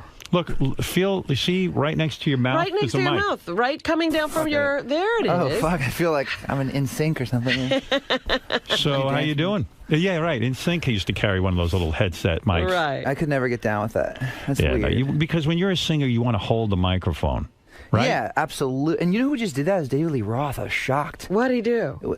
I wasn't there, but I guess when Van Halen just played, he had one of those things. And The I'm like, that's headphone? kinda like, The headset? Nah, it's like very cool. Did you go to see those guys when they played? No, but I heard that it was kind of amazing. I heard It was. I actually think this is the weird thing about the record business. I think the song Tattoo is a really good song. Have you heard the single? I haven't the new single. A little bit. I saw the video for a minute. I thought it was cool. really good. I'm a big Van Halen fan. Would you pass them through? Would you turn around for Van Halen? Come on. I would. Of course I would. Well, I love Ross, too. He was like... Yeah. He's just so amazing, you know. He still sounds great, too. He sounds really good. And the song Tattoo is great. I but keep singing it over and over again. It's a great song. They always make me happy. I love them. But I was reading that the new album or the new single, like no one's buying it, no one cares, no one is paying attention, and that's the music industry. It's just hard, man. You know what? God bless them. They've been doing it forever. You know what I mean? So it's like, it's tough, dude. I mean, it's just tough. It's tough for anyone to do it. You know, it's weird. I used to look at rock stars and think, oh my God, that's the one job I'd always want. And now sort of there's been a shift in my psyche because I look at it and I go, what a horrible life, because there's no guarantee. No, it's a great life. Don't get me wrong. If you get it. If you get it, but it's almost impossible to maintain it. And it's like, listen, man, it's so fun. I mean, I have to disagree with you because a lot of people don't appreciate what they have got, regardless of what they do or how successful they are or not. You know, I think the key is kind of if you can make yourself happy in any situation. Because I remember some of the best times of my life, I was like totally broke and, you know, wanted to be a musician, and that was my life and my passion. It's always been the same thing. Right. And this has all been obviously crazy and incredible, but it's hard. I appreciate it, you know, and if I appreciate it, it's really fun and it's easy to manage, even though you're busy all the time and it's crazy. I know you appreciate it, but it used to be very different. Like with Maroon 5, with the amount of hits they've had, and the touring and stuff, the record industry used to be so powerful that you would still you would put out an album. Like I read you're worth $15 million. Now I don't know if that's true or not, but if you were putting out records 20 years ago, you'd probably be worth $80 million. Yeah, you'd put $150 million. Yeah, you have to relate it to like back in the day music business compared to now music business. Right. I mean, it's funny because it's so crazy. I mean, people used to have. I mean, if you were like a low mid-level band, you like definitely had a plane. Right. It was crazy, and it was so bloated and completely out of control. I mean, it's kind of better in a way because you're dealing with music. Right. So the fact that it got so out of control and people made a lot of mistakes, people died, and it was really excessive. And so in a way, I feel like we're in an advantage being in it now because we can control it more. I feel bad for people, young people who are like, sort of now just getting into the music scene because I wouldn't know what to do. Yeah, I know. I remember, like, as a kid, I worshiped bands. I mean, and I worshiped the cover art on the album. I loved the whole records. I knew everything about a band. Now it's kind of like everybody's interchangeable, and it seems like it's tough. It's just tough. Yeah, the top of the charts just changes all the time, and you could have one big hit and then you're gone. How did you end up working with Christina Aguilera on Moves Like Jagger? Because was that a result of The Voice from you guys just hanging out? Yeah. Well, it was funny because the whole story behind the song is crazy. It's just how it came about and everything. But how did it come about? Because I get the sense that it was just like all of a sudden you guys looked at each other. Hey, we're on The Voice. Let's just go in a studio and try something. That's essentially what happened. I mean, I would have always thought about her just because her voice is so amazing, crazy. Right. She can sing anything, can't she? Listen, man. She's unbelievable, and so it was. But it was also kind of the synergy of everything kind of coming together with the show and thinking, okay, this does need a female vocal. That was the consensus. But by the way, when you signed with The Voice, were you initially upset that she was hired for more money than all the other judges? Did that bum you out? In the very, very beginning, no, because you got to get the show off the ground, and she's Christina fucking Aguilera, right? So I was totally fine with that. I was like, okay, well, I'm me and she's her. So right. That makes total sense. She has a big career. And honestly, the money thing, I mean, we got hooked up and everything's cool, and things have been kind of remedied now because I do feel like the chemistry of the whole team together is so hugely important. Yeah, I just read that you guys renegotiated or something. We got we all had big raises and stuff. It was great. And had you signed for many, many years, and so when you go in and renegotiate, are you sort of behind the eight ball because NBC was probably smart. They signed you for 5 years. 3. For 3. Yeah. And so in the second year, The Voice was a hit the first year. So they probably, to go in and say, I want more money, they could have held you up to the contract, right? They always can. I mean, you know how that goes down. It's kind of like a good faith thing. Right. And, so everything in their live television shows, and everyone wants to be happy and kept happy and everything. So at the end of the day, I'm cool with where we're at. And you can't haggle too much over things like that as far as comparisons are concerned because there's like an intangible thing. How hard was it for you to decide to do The Voice? Because here, you got to be sitting there going, hey, I still have a music career. I got a band, Maroon 5. I want to have my musical credibility. You don't know if the show's going to be a hit. You can end up being a fucking joke, an asterisk in like the biggest rock star mistakes, like Billy Squier rolling around on a floor. Yeah. I mean, they put it that way, it was a lot scarier. I might have come in here before I made the decision and decided not to do it. Who decides that you get the offer? How'd you get the offer for The Voice? Well, it is funny. We came in there and it was Mark Burnett. I got to give him all the credit in the world because he was really persuasive and kind of came in, and the band was an interesting point at that particular moment. Our third record come out, it was doing by all standards really well, so there was nothing to complain about. Everything was fine. It wasn't nearly as big as the first two, so it's like, okay, this isn't, the singles weren't kind of taking off the way we wanted to. Things were okay, but not great. And were you starting to feel like it was kind of over for the band? I wouldn't say that. It was never over. I mean, we can still go tour the whole world and play huge venues and have an amazing time. Right. It's more a matter of like, okay, well, I think we need to make a move. We need to do something, Right. And this came around at a particularly good time. And Mark was really convincing. The idea was great. I watched the Dutch version of the show, did it in Holland. Yeah. The energy of it was really cool. Names like CeeLo Green started coming up, and Christina, and I didn't know who Blake was at the time. Were you the first guy to sign? I think it was like I remember getting confirmation that like I guess CeeLo or Christina was going to sign. Were you bummed out at first, like when you had to go to the band, and were they enthusiastic? Because Steven Tyler had a fucking nightmare with Aerosmith. Joe Perry was completely freaked out by this. It wasn't like that. I mean, it was. There was skepticism, definitely, but it wasn't like. I don't think anybody was saying, "Oh God, you're going to ruin all of our rock credibility." Maroon 5 is like, we're not. But I mean, but since you're on The Voice, and you're now tied with American Idol in the ratings, 16.1 million viewers, which is awesome, right? I bet you never expected that. No. I find the show better than America's Got Talent. It's a little more fun. American Idol, you mean?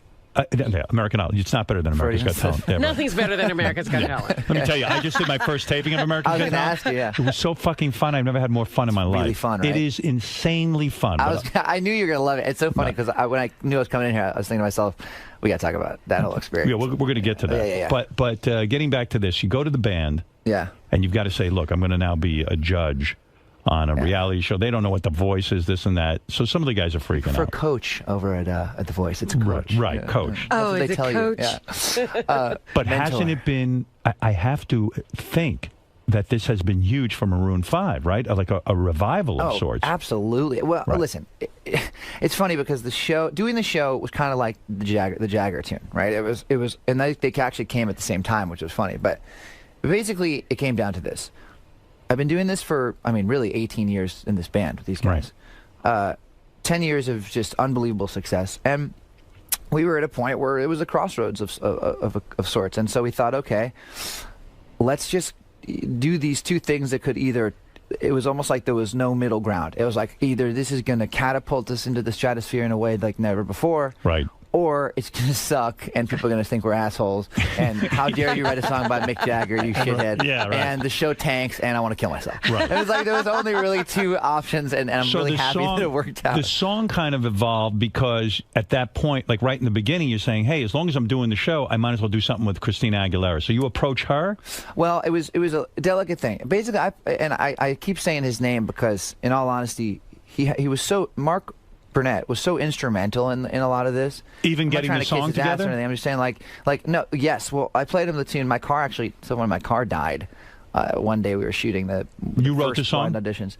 I co-wrote the song with about 500 other people, which I'll tell you about later because that was a first for me. Right. I'd never done that before. But I got in the car. He gave me a ride home, and I was like, "Hey man, check this song out." I was really pumped and excited about the song, and he thought, "Oh my god, we got to do this on the show." Blah blah blah. And so it kind of started with him being a huge champion of the song, which was awesome, and saying we got to do another show, but we got to do it with another coach and all stuff. And the producers and writers and we all talked about it being a female vocalist on the thing. So hey, okay, obviously we know our choice. So is Christina tough to get to do this song? I mean, because it seems like she plays hard to get. No, she was like, yeah, cool. She goes, cool. I was gone. I was in like, oh shit. Sorry. Do you go in the studio with her, or you do it separately? No, well, this happened usually. Absolutely, I like to always be there. But she was in the States, or she was in L.A., and I was in Asia or something. And so we kind of talked for a minute, and she did. I knew what she, like I said, what's she going to screw up? She's Christina. This is a sensitive subject with women, but why do you think she got so heavy? Is she upset? Is she what? She used to be so fucking hot. What is that? To tell you the truth, man. And her clothes are too tight.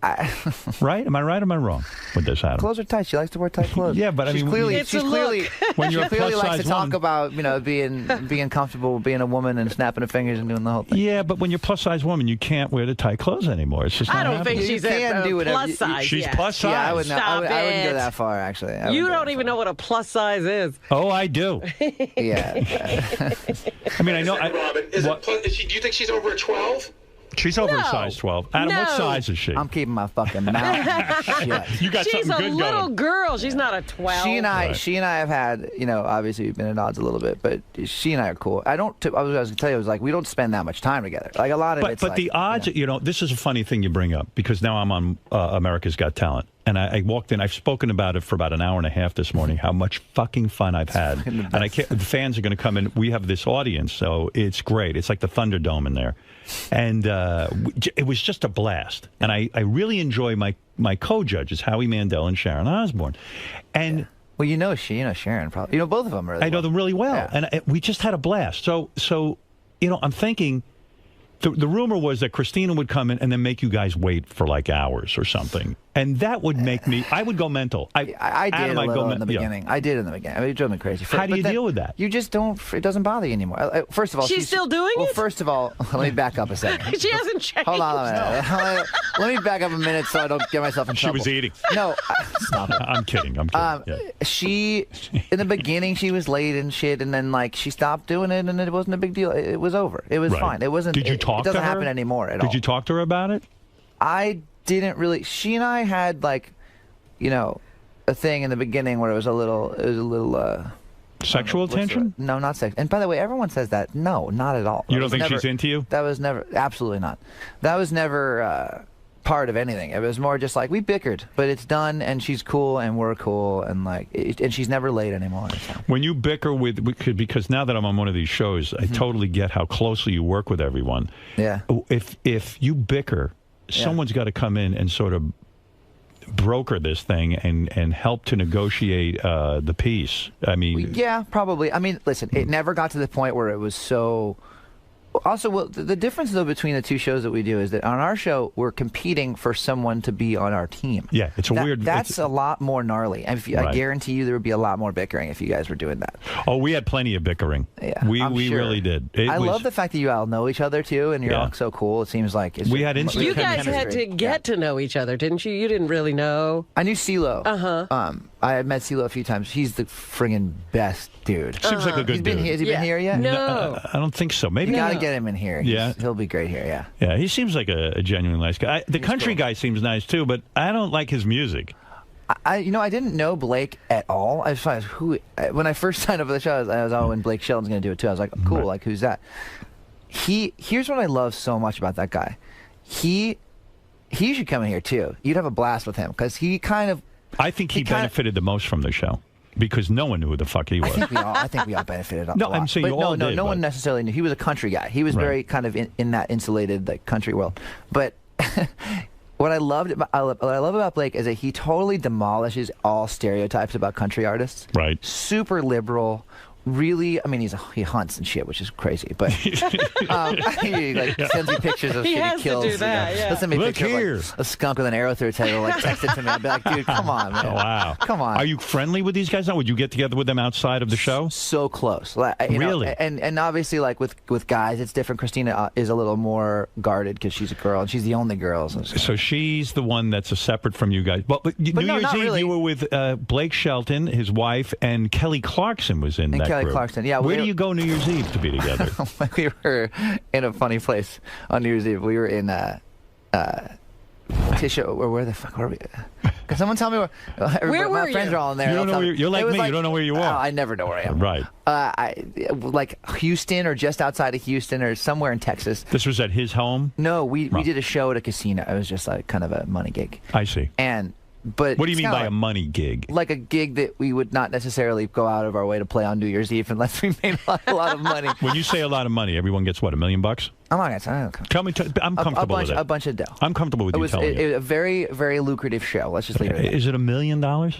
Less. Less. But a lot still. But over 500,000. I mean, it's a bunch of dough. Let's come on. Wow. Come on. What are you worth now? Oh, like $1 billion. Are you worth over $15 million? I have like $7. All right.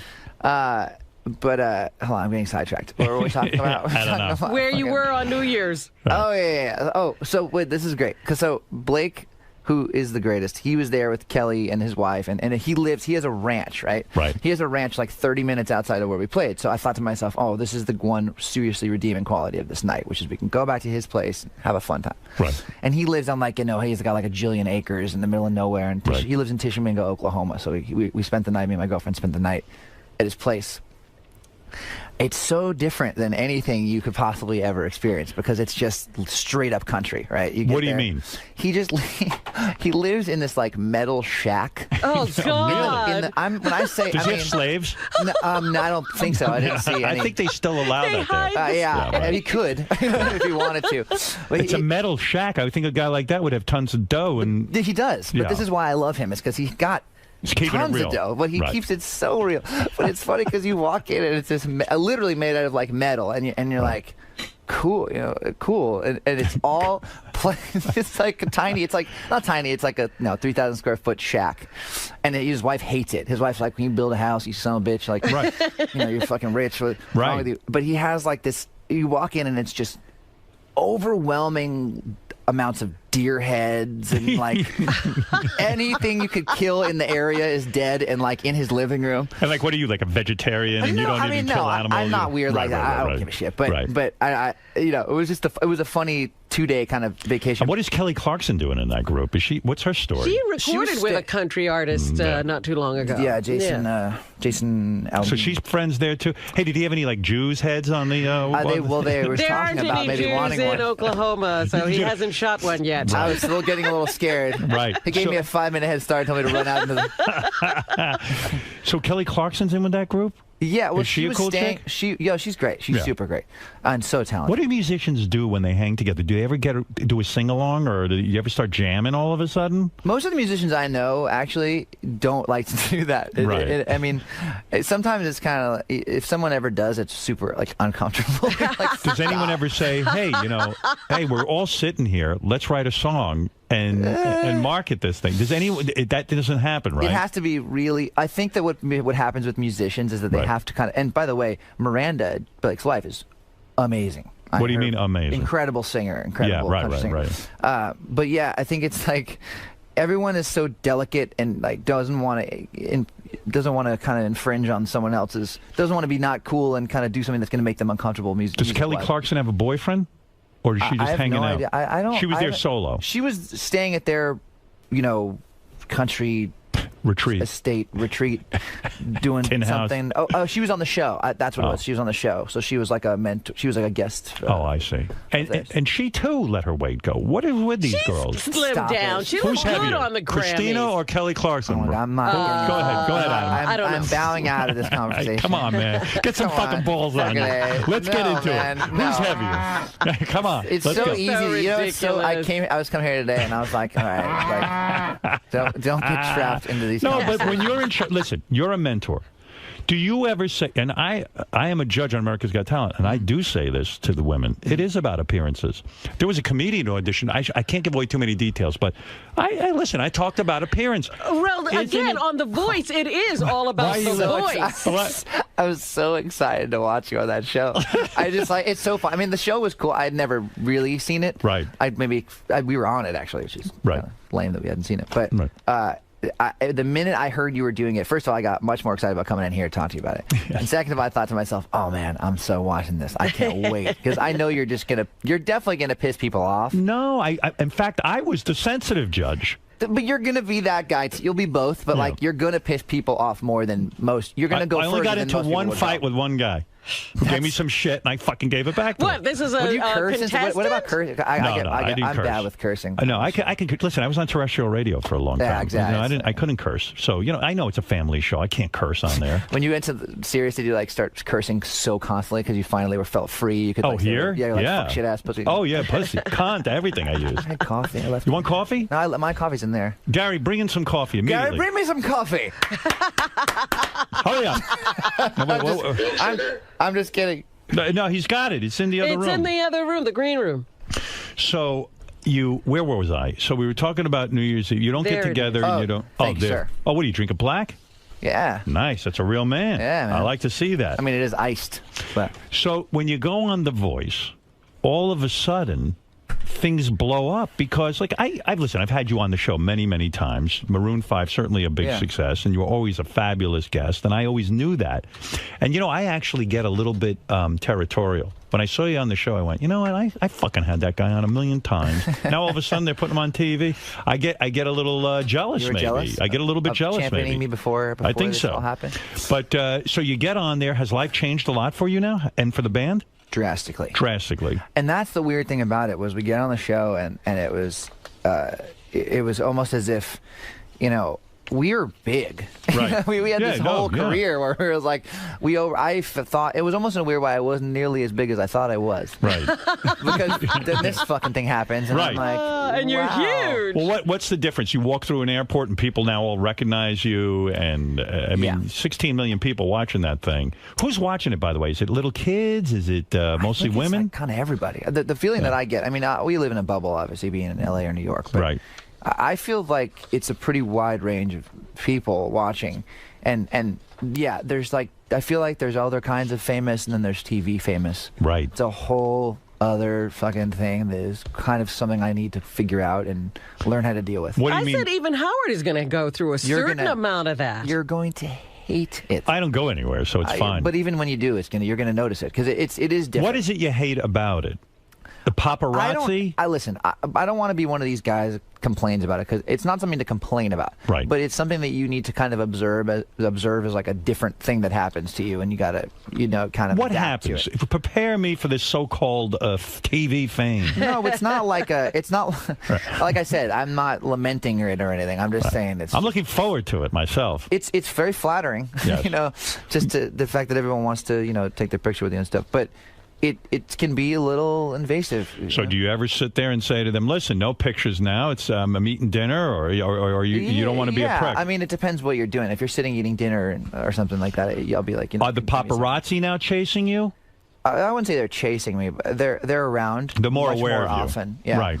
Which is fine. I don't care about that. No one's like, stalking me or anything like that. Now, this hot chick you're dating, who's in sport, this is her, right? The Sports Illustrated swimsuit issue? That is her. Madonna me. This is some hot now, chick. What agency do you call? Yeah, how do you get something like this? How old is this woman? How do you know the agency number? How old is it? Let's get this story straight, because this is a romance. Her name is Ann, right? Her name is Ann. Last time you were I in call here, her Annie. I like Annie. Last time you were in here, you had some other girlfriend, right? Yeah, I knew you'd bring this up. Yes, I did. Yeah. But that was like Every years ago. time, but every time. That Every was time 4 you had years ago. There was some other hot chick involved. There was another one, I think. No, that was one. I brought my girlfriend in a few years ago, and that was the one time I ever brought. You broke up with her when?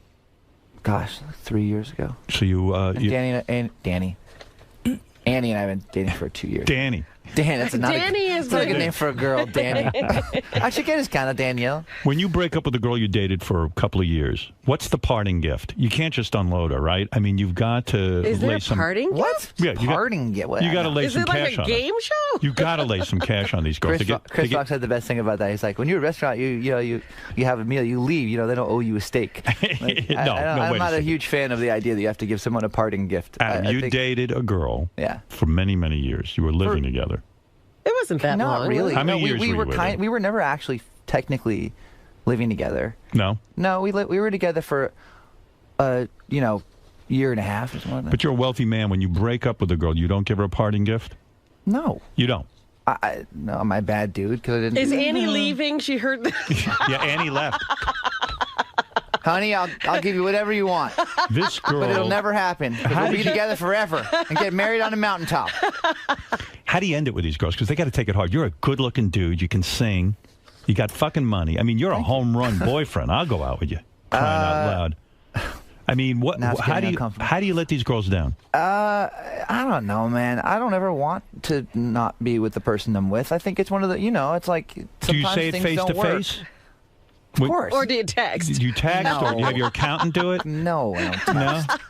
No, some guys text, and that's fucking spineless pussy shit. I've broken up with 7 women over Twitter. Talk about spineless. Over Twitter, wow. That's right. That's like double spineless. Don't come home, baby. Wow. I mean, these girls fall hard for you, right? No, I'm a nerd. I'm not like very cool. You say you like being naked a lot. You like to walk around your house nude and stuff. Does that go over big? I like naked, maybe not totally naked, like my junk swinging around. Right. Naked-ish, underwear and stuff like that. I don't know. I like when I get home, everything like comes off. And Annie too likes to be naked? Yeah. Oh my God. I mean, maybe. Oh my goodness. I can't speak on her behalf. She's some good. And she's by the way, she's very beautiful and all that. Dude, she's in Sports Illustrated swimsuit. Girl. Yes, she's all of those things, but she's also just. You gonna marry such this a girl? Wonderful human being. How long you been seeing her? 2 years. 2 years, and this you're is in the love. longest and most functional relationship I've ever been in. I don't want to screw it up, so I'm just going to continue to stay on that path. You're Are in love you with her. two living together? Madly in love. Madly in love. Are you living with her? Well, here's the deal. She travels constantly, and so she's always doing something. She's very successful. So you don't live with her? She has a place here. What does she have that the last girlfriend didn't have? I don't know. I don't think about things. No, Yes, I'm you going to do. be honest with you. No. I know. I'll tell you what she has. I'm looking at it. Madonna, me, this is a perfect looking girl. This is going to sound maybe like I'm trying to get out of talking about that, but what the truth is that I don't. It's a case-by-case basis. You fall in love with somebody, and it kind of chooses you in a way, right? I mean, I don't think that I'm looking. There's no checklist in my mind. Where do you meet a girl like this? Seriously, do you have to call a modeling agency? No. I mean, how does that happen? How does it all go down? Teach me. Hey, Gary, can you ask my girlfriend if I can tell the story? Bring her in here. Come on, Annie. I knew it was Annie, inevitable. come on in. Annie, come on. I mean, this is some score. Wow, honey. Hi there. Give me a break about you. How old are you? May I ask, or is that rude? I don't know the. You don't know any etiquette. I don't know any etiquette. Hi, Annie. She's 17. Hi. You're 17? Such a pleasure meeting you. I'm such a big fan. Oh, Thank you. And how old are you? I'm 25. 25. How did you get tapped for the Sports Illustrated swimsuit issue? Because this is a stunning picture. I'm a photographer. And that's a big honor, right? And I will set up a shoot with you anytime and leave Adam home. Now, you're a professional model, right? I hope so. Yeah, you've been working. It's been 11 years. Well, how old were you when you started working on this modeling career? Well, she told you 11 and she's 25. Yeah, well, you want to do the math? Yeah, that'll take me an hour. Yeah, I started at 15. Oh, wait a second. 25 minus 10 is 15, but you say 11. I'll be 26 in. You were 14. Her birthday is one day after mine, which is cool. Oh, that's the reason. I kind of get screwed because. That was one of the things. Are you in love with Adam? Yes. Do you worry that he will not commit to you for life, that he'll just use you up because he's in rock and roll and he'll go on to the next pretty girl kind of thing? Absolutely not. Why? Absolutely Why do you think it'll be different? Because I'm the best. Well, he is the best, and then why hasn't he married you? It's been 2 years. And why is he not living with you? 2 years. How long did it take you to get married? Oh, well, that's 100. I was married before. I'm a head case. All right. But seriously, why are you not living with him? Well, we kind of technically do. I mean, when I spend most of my time in LA anyway, so, right. And then I have an apartment in New York, so we kind of do, but we both travel all the time. Where are you from? I'm Russian. You're Russian, but your English is pretty damn good. Thank you. Not that I care. She's been in that magazine. This is her 8th year. Wow. No kidding. 8th consecutive year. Yeah. Good Lord. Do you have to like starve yourself before you go in for to do a bikini shoot with and no top? I mean, you got to really starve yourself, right? No, you actually, this is one job that you do where you really, they don't want you to work out and they don't want you to eat healthy. Is that right? It's honestly, it's kind of a dream come true because you literally get in there and they like give you a huge donut and they're like, enjoy. Really? That's a good job for Christina. They like their girls curvy. Stop. I'm just kidding with you. Come on. They do. But I mean, I'm very kind of critical about myself, but I feel like I have like a pregnant belly in every single picture over there. Stop it. Because literally we've been peeing out. Do they give you photo approval, or you just have to go with whatever pictures they decide? You go with whatever. It's not your thing to yeah, right. Yeah. And so now, how did you two meet exactly? Let me go into it now that you're here to talk about it, because everyone wants to meet someone like you. Well. Where do we go to meet girls like you? It's so you? cliche, but it's so funny that it's worth talking about. Go ahead. So I know what it's going to be. Mail order bride? She's Russian. Yes. You're right away from her. He found her in a magazine. I went online and I'm like, I want how this much? How much for her? We wrote to each other for a year. Adam, how do you meet a beautiful girl like Ann? Seriously, she's hot. Well, thank you. Listen, you know it. Once again, proving that the cliche is true. So our band was booked because I wanted to do this, because any artist wants to do this. We had the Sports Illustrated release party for their in like 2 years. They didn't even have to pay you, right? You know what I mean? They paid us money. I was like, I'll do it for free. I don't give a shit. If I could sing, I'd go there. Yeah, exactly. I'm like, cool, whatever.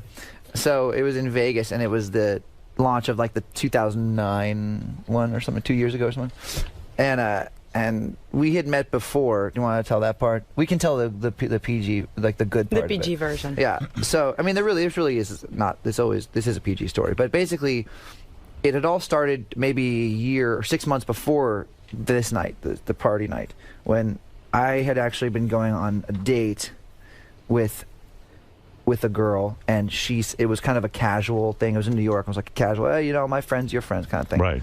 And the girl that I was going on the date, and that never really went anywhere. Right. But the girl that she I was wasn't going a model on a date. Of course, it's not going she anywhere. was beautiful. She was all right. She ain't you. She's a sweet, wonderful, beautiful girl. Yeah, but she's not a Sports Illustrated model. Well, the one foolish decision that she made was to bring Annie to the date. Oh, what an asshole! Are women friendly with you, Annie?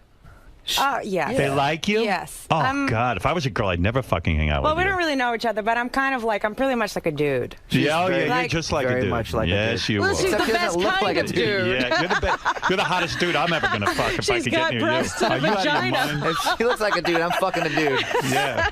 Give me that. What was the hell was I talking about? Who cares? So the girl brought So it's kind of a funny story. So she brings Annie, and Annie and I don't like each other at all. Oh, no, not at all. Yeah. No, it's really true. I'm not It's kidding. really true. I'm like, what if stuck up? I thought she was a prison. Why? I don't know. Well, he was, you know, I came there kind of as a emotional support to her. She was nervous. You were winging her. And you know, I've never really went out with anybody kind of in a public eye before, especially a musician. Is your friend mad at you now that you stole him away? No, we're cool. Oh, we're cool. okay. Well, the thing is, so we go there, and I kind of like leave him to do his thing with her. Right. So We had he our thinks blinders that I'm on. kind It of was stuck-up like- bitch, and Right. I kind of think that he is some douchebag musician. Right. And Well, he'll admit that. Totally true. Right. you know, which whatever. Had and- you ever dated a musician before? No. Never. Okay. No. She had no idea what she was getting. Right. Yeah, I mean, oh my God, I so had no idea. we just didn't hit it off though. We weren't supposed to. We were, you know, we was like almost as if there was one girl in the room, I wasn't really You're allowed. like two of the best-looking people in the world. Why wouldn't you be? Wait till you have kids. Are you going to have kids together? So flattering. I want to have kids at some point. You use a rubber when you have sex? What do you guys use for birth control? We use protection. You do? Oh, you don't. So, Adam, you pull out?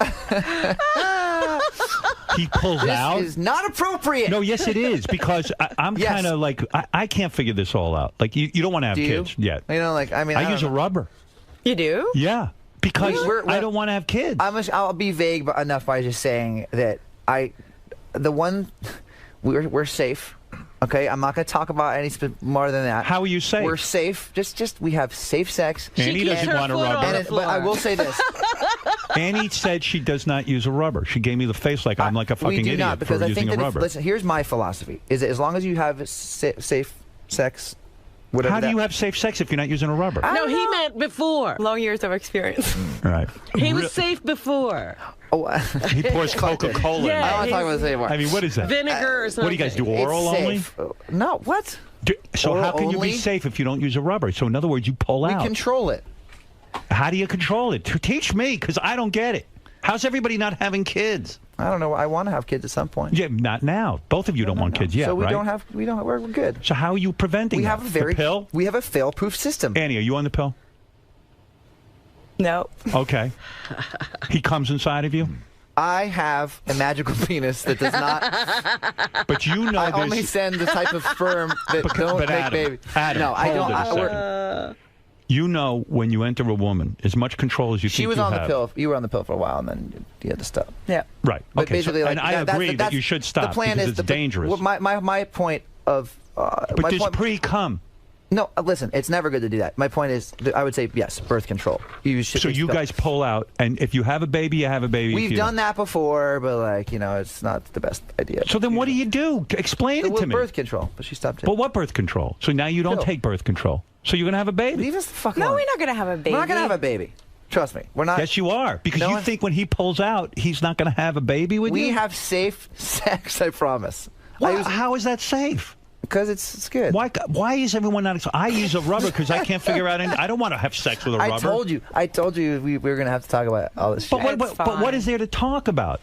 We're talking about life, man. It's safe. I don't It's know what safe. you two are up to. Well, look, you never know if it's safe or not, but you hope for the best. All right, so you trust that he can pull out. Absolutely. And if he gets you pregnant, would you have an abortion? You know, I think that's something that we'll probably have to talk about and make a decision together. I say you have the baby. You're I'll a tell you one beautiful thing. baby, I right? mean, it's going to be some let me say baby. this. Most people should get an abortion, but you two shouldn't. Most people have the ugliest fucking The kids. rules that Rick Santorum was, they should be only for you. Yeah, I mean, look at you two. Can you imagine the fucking baby that's going to come out? It I can't would be love to. ugly.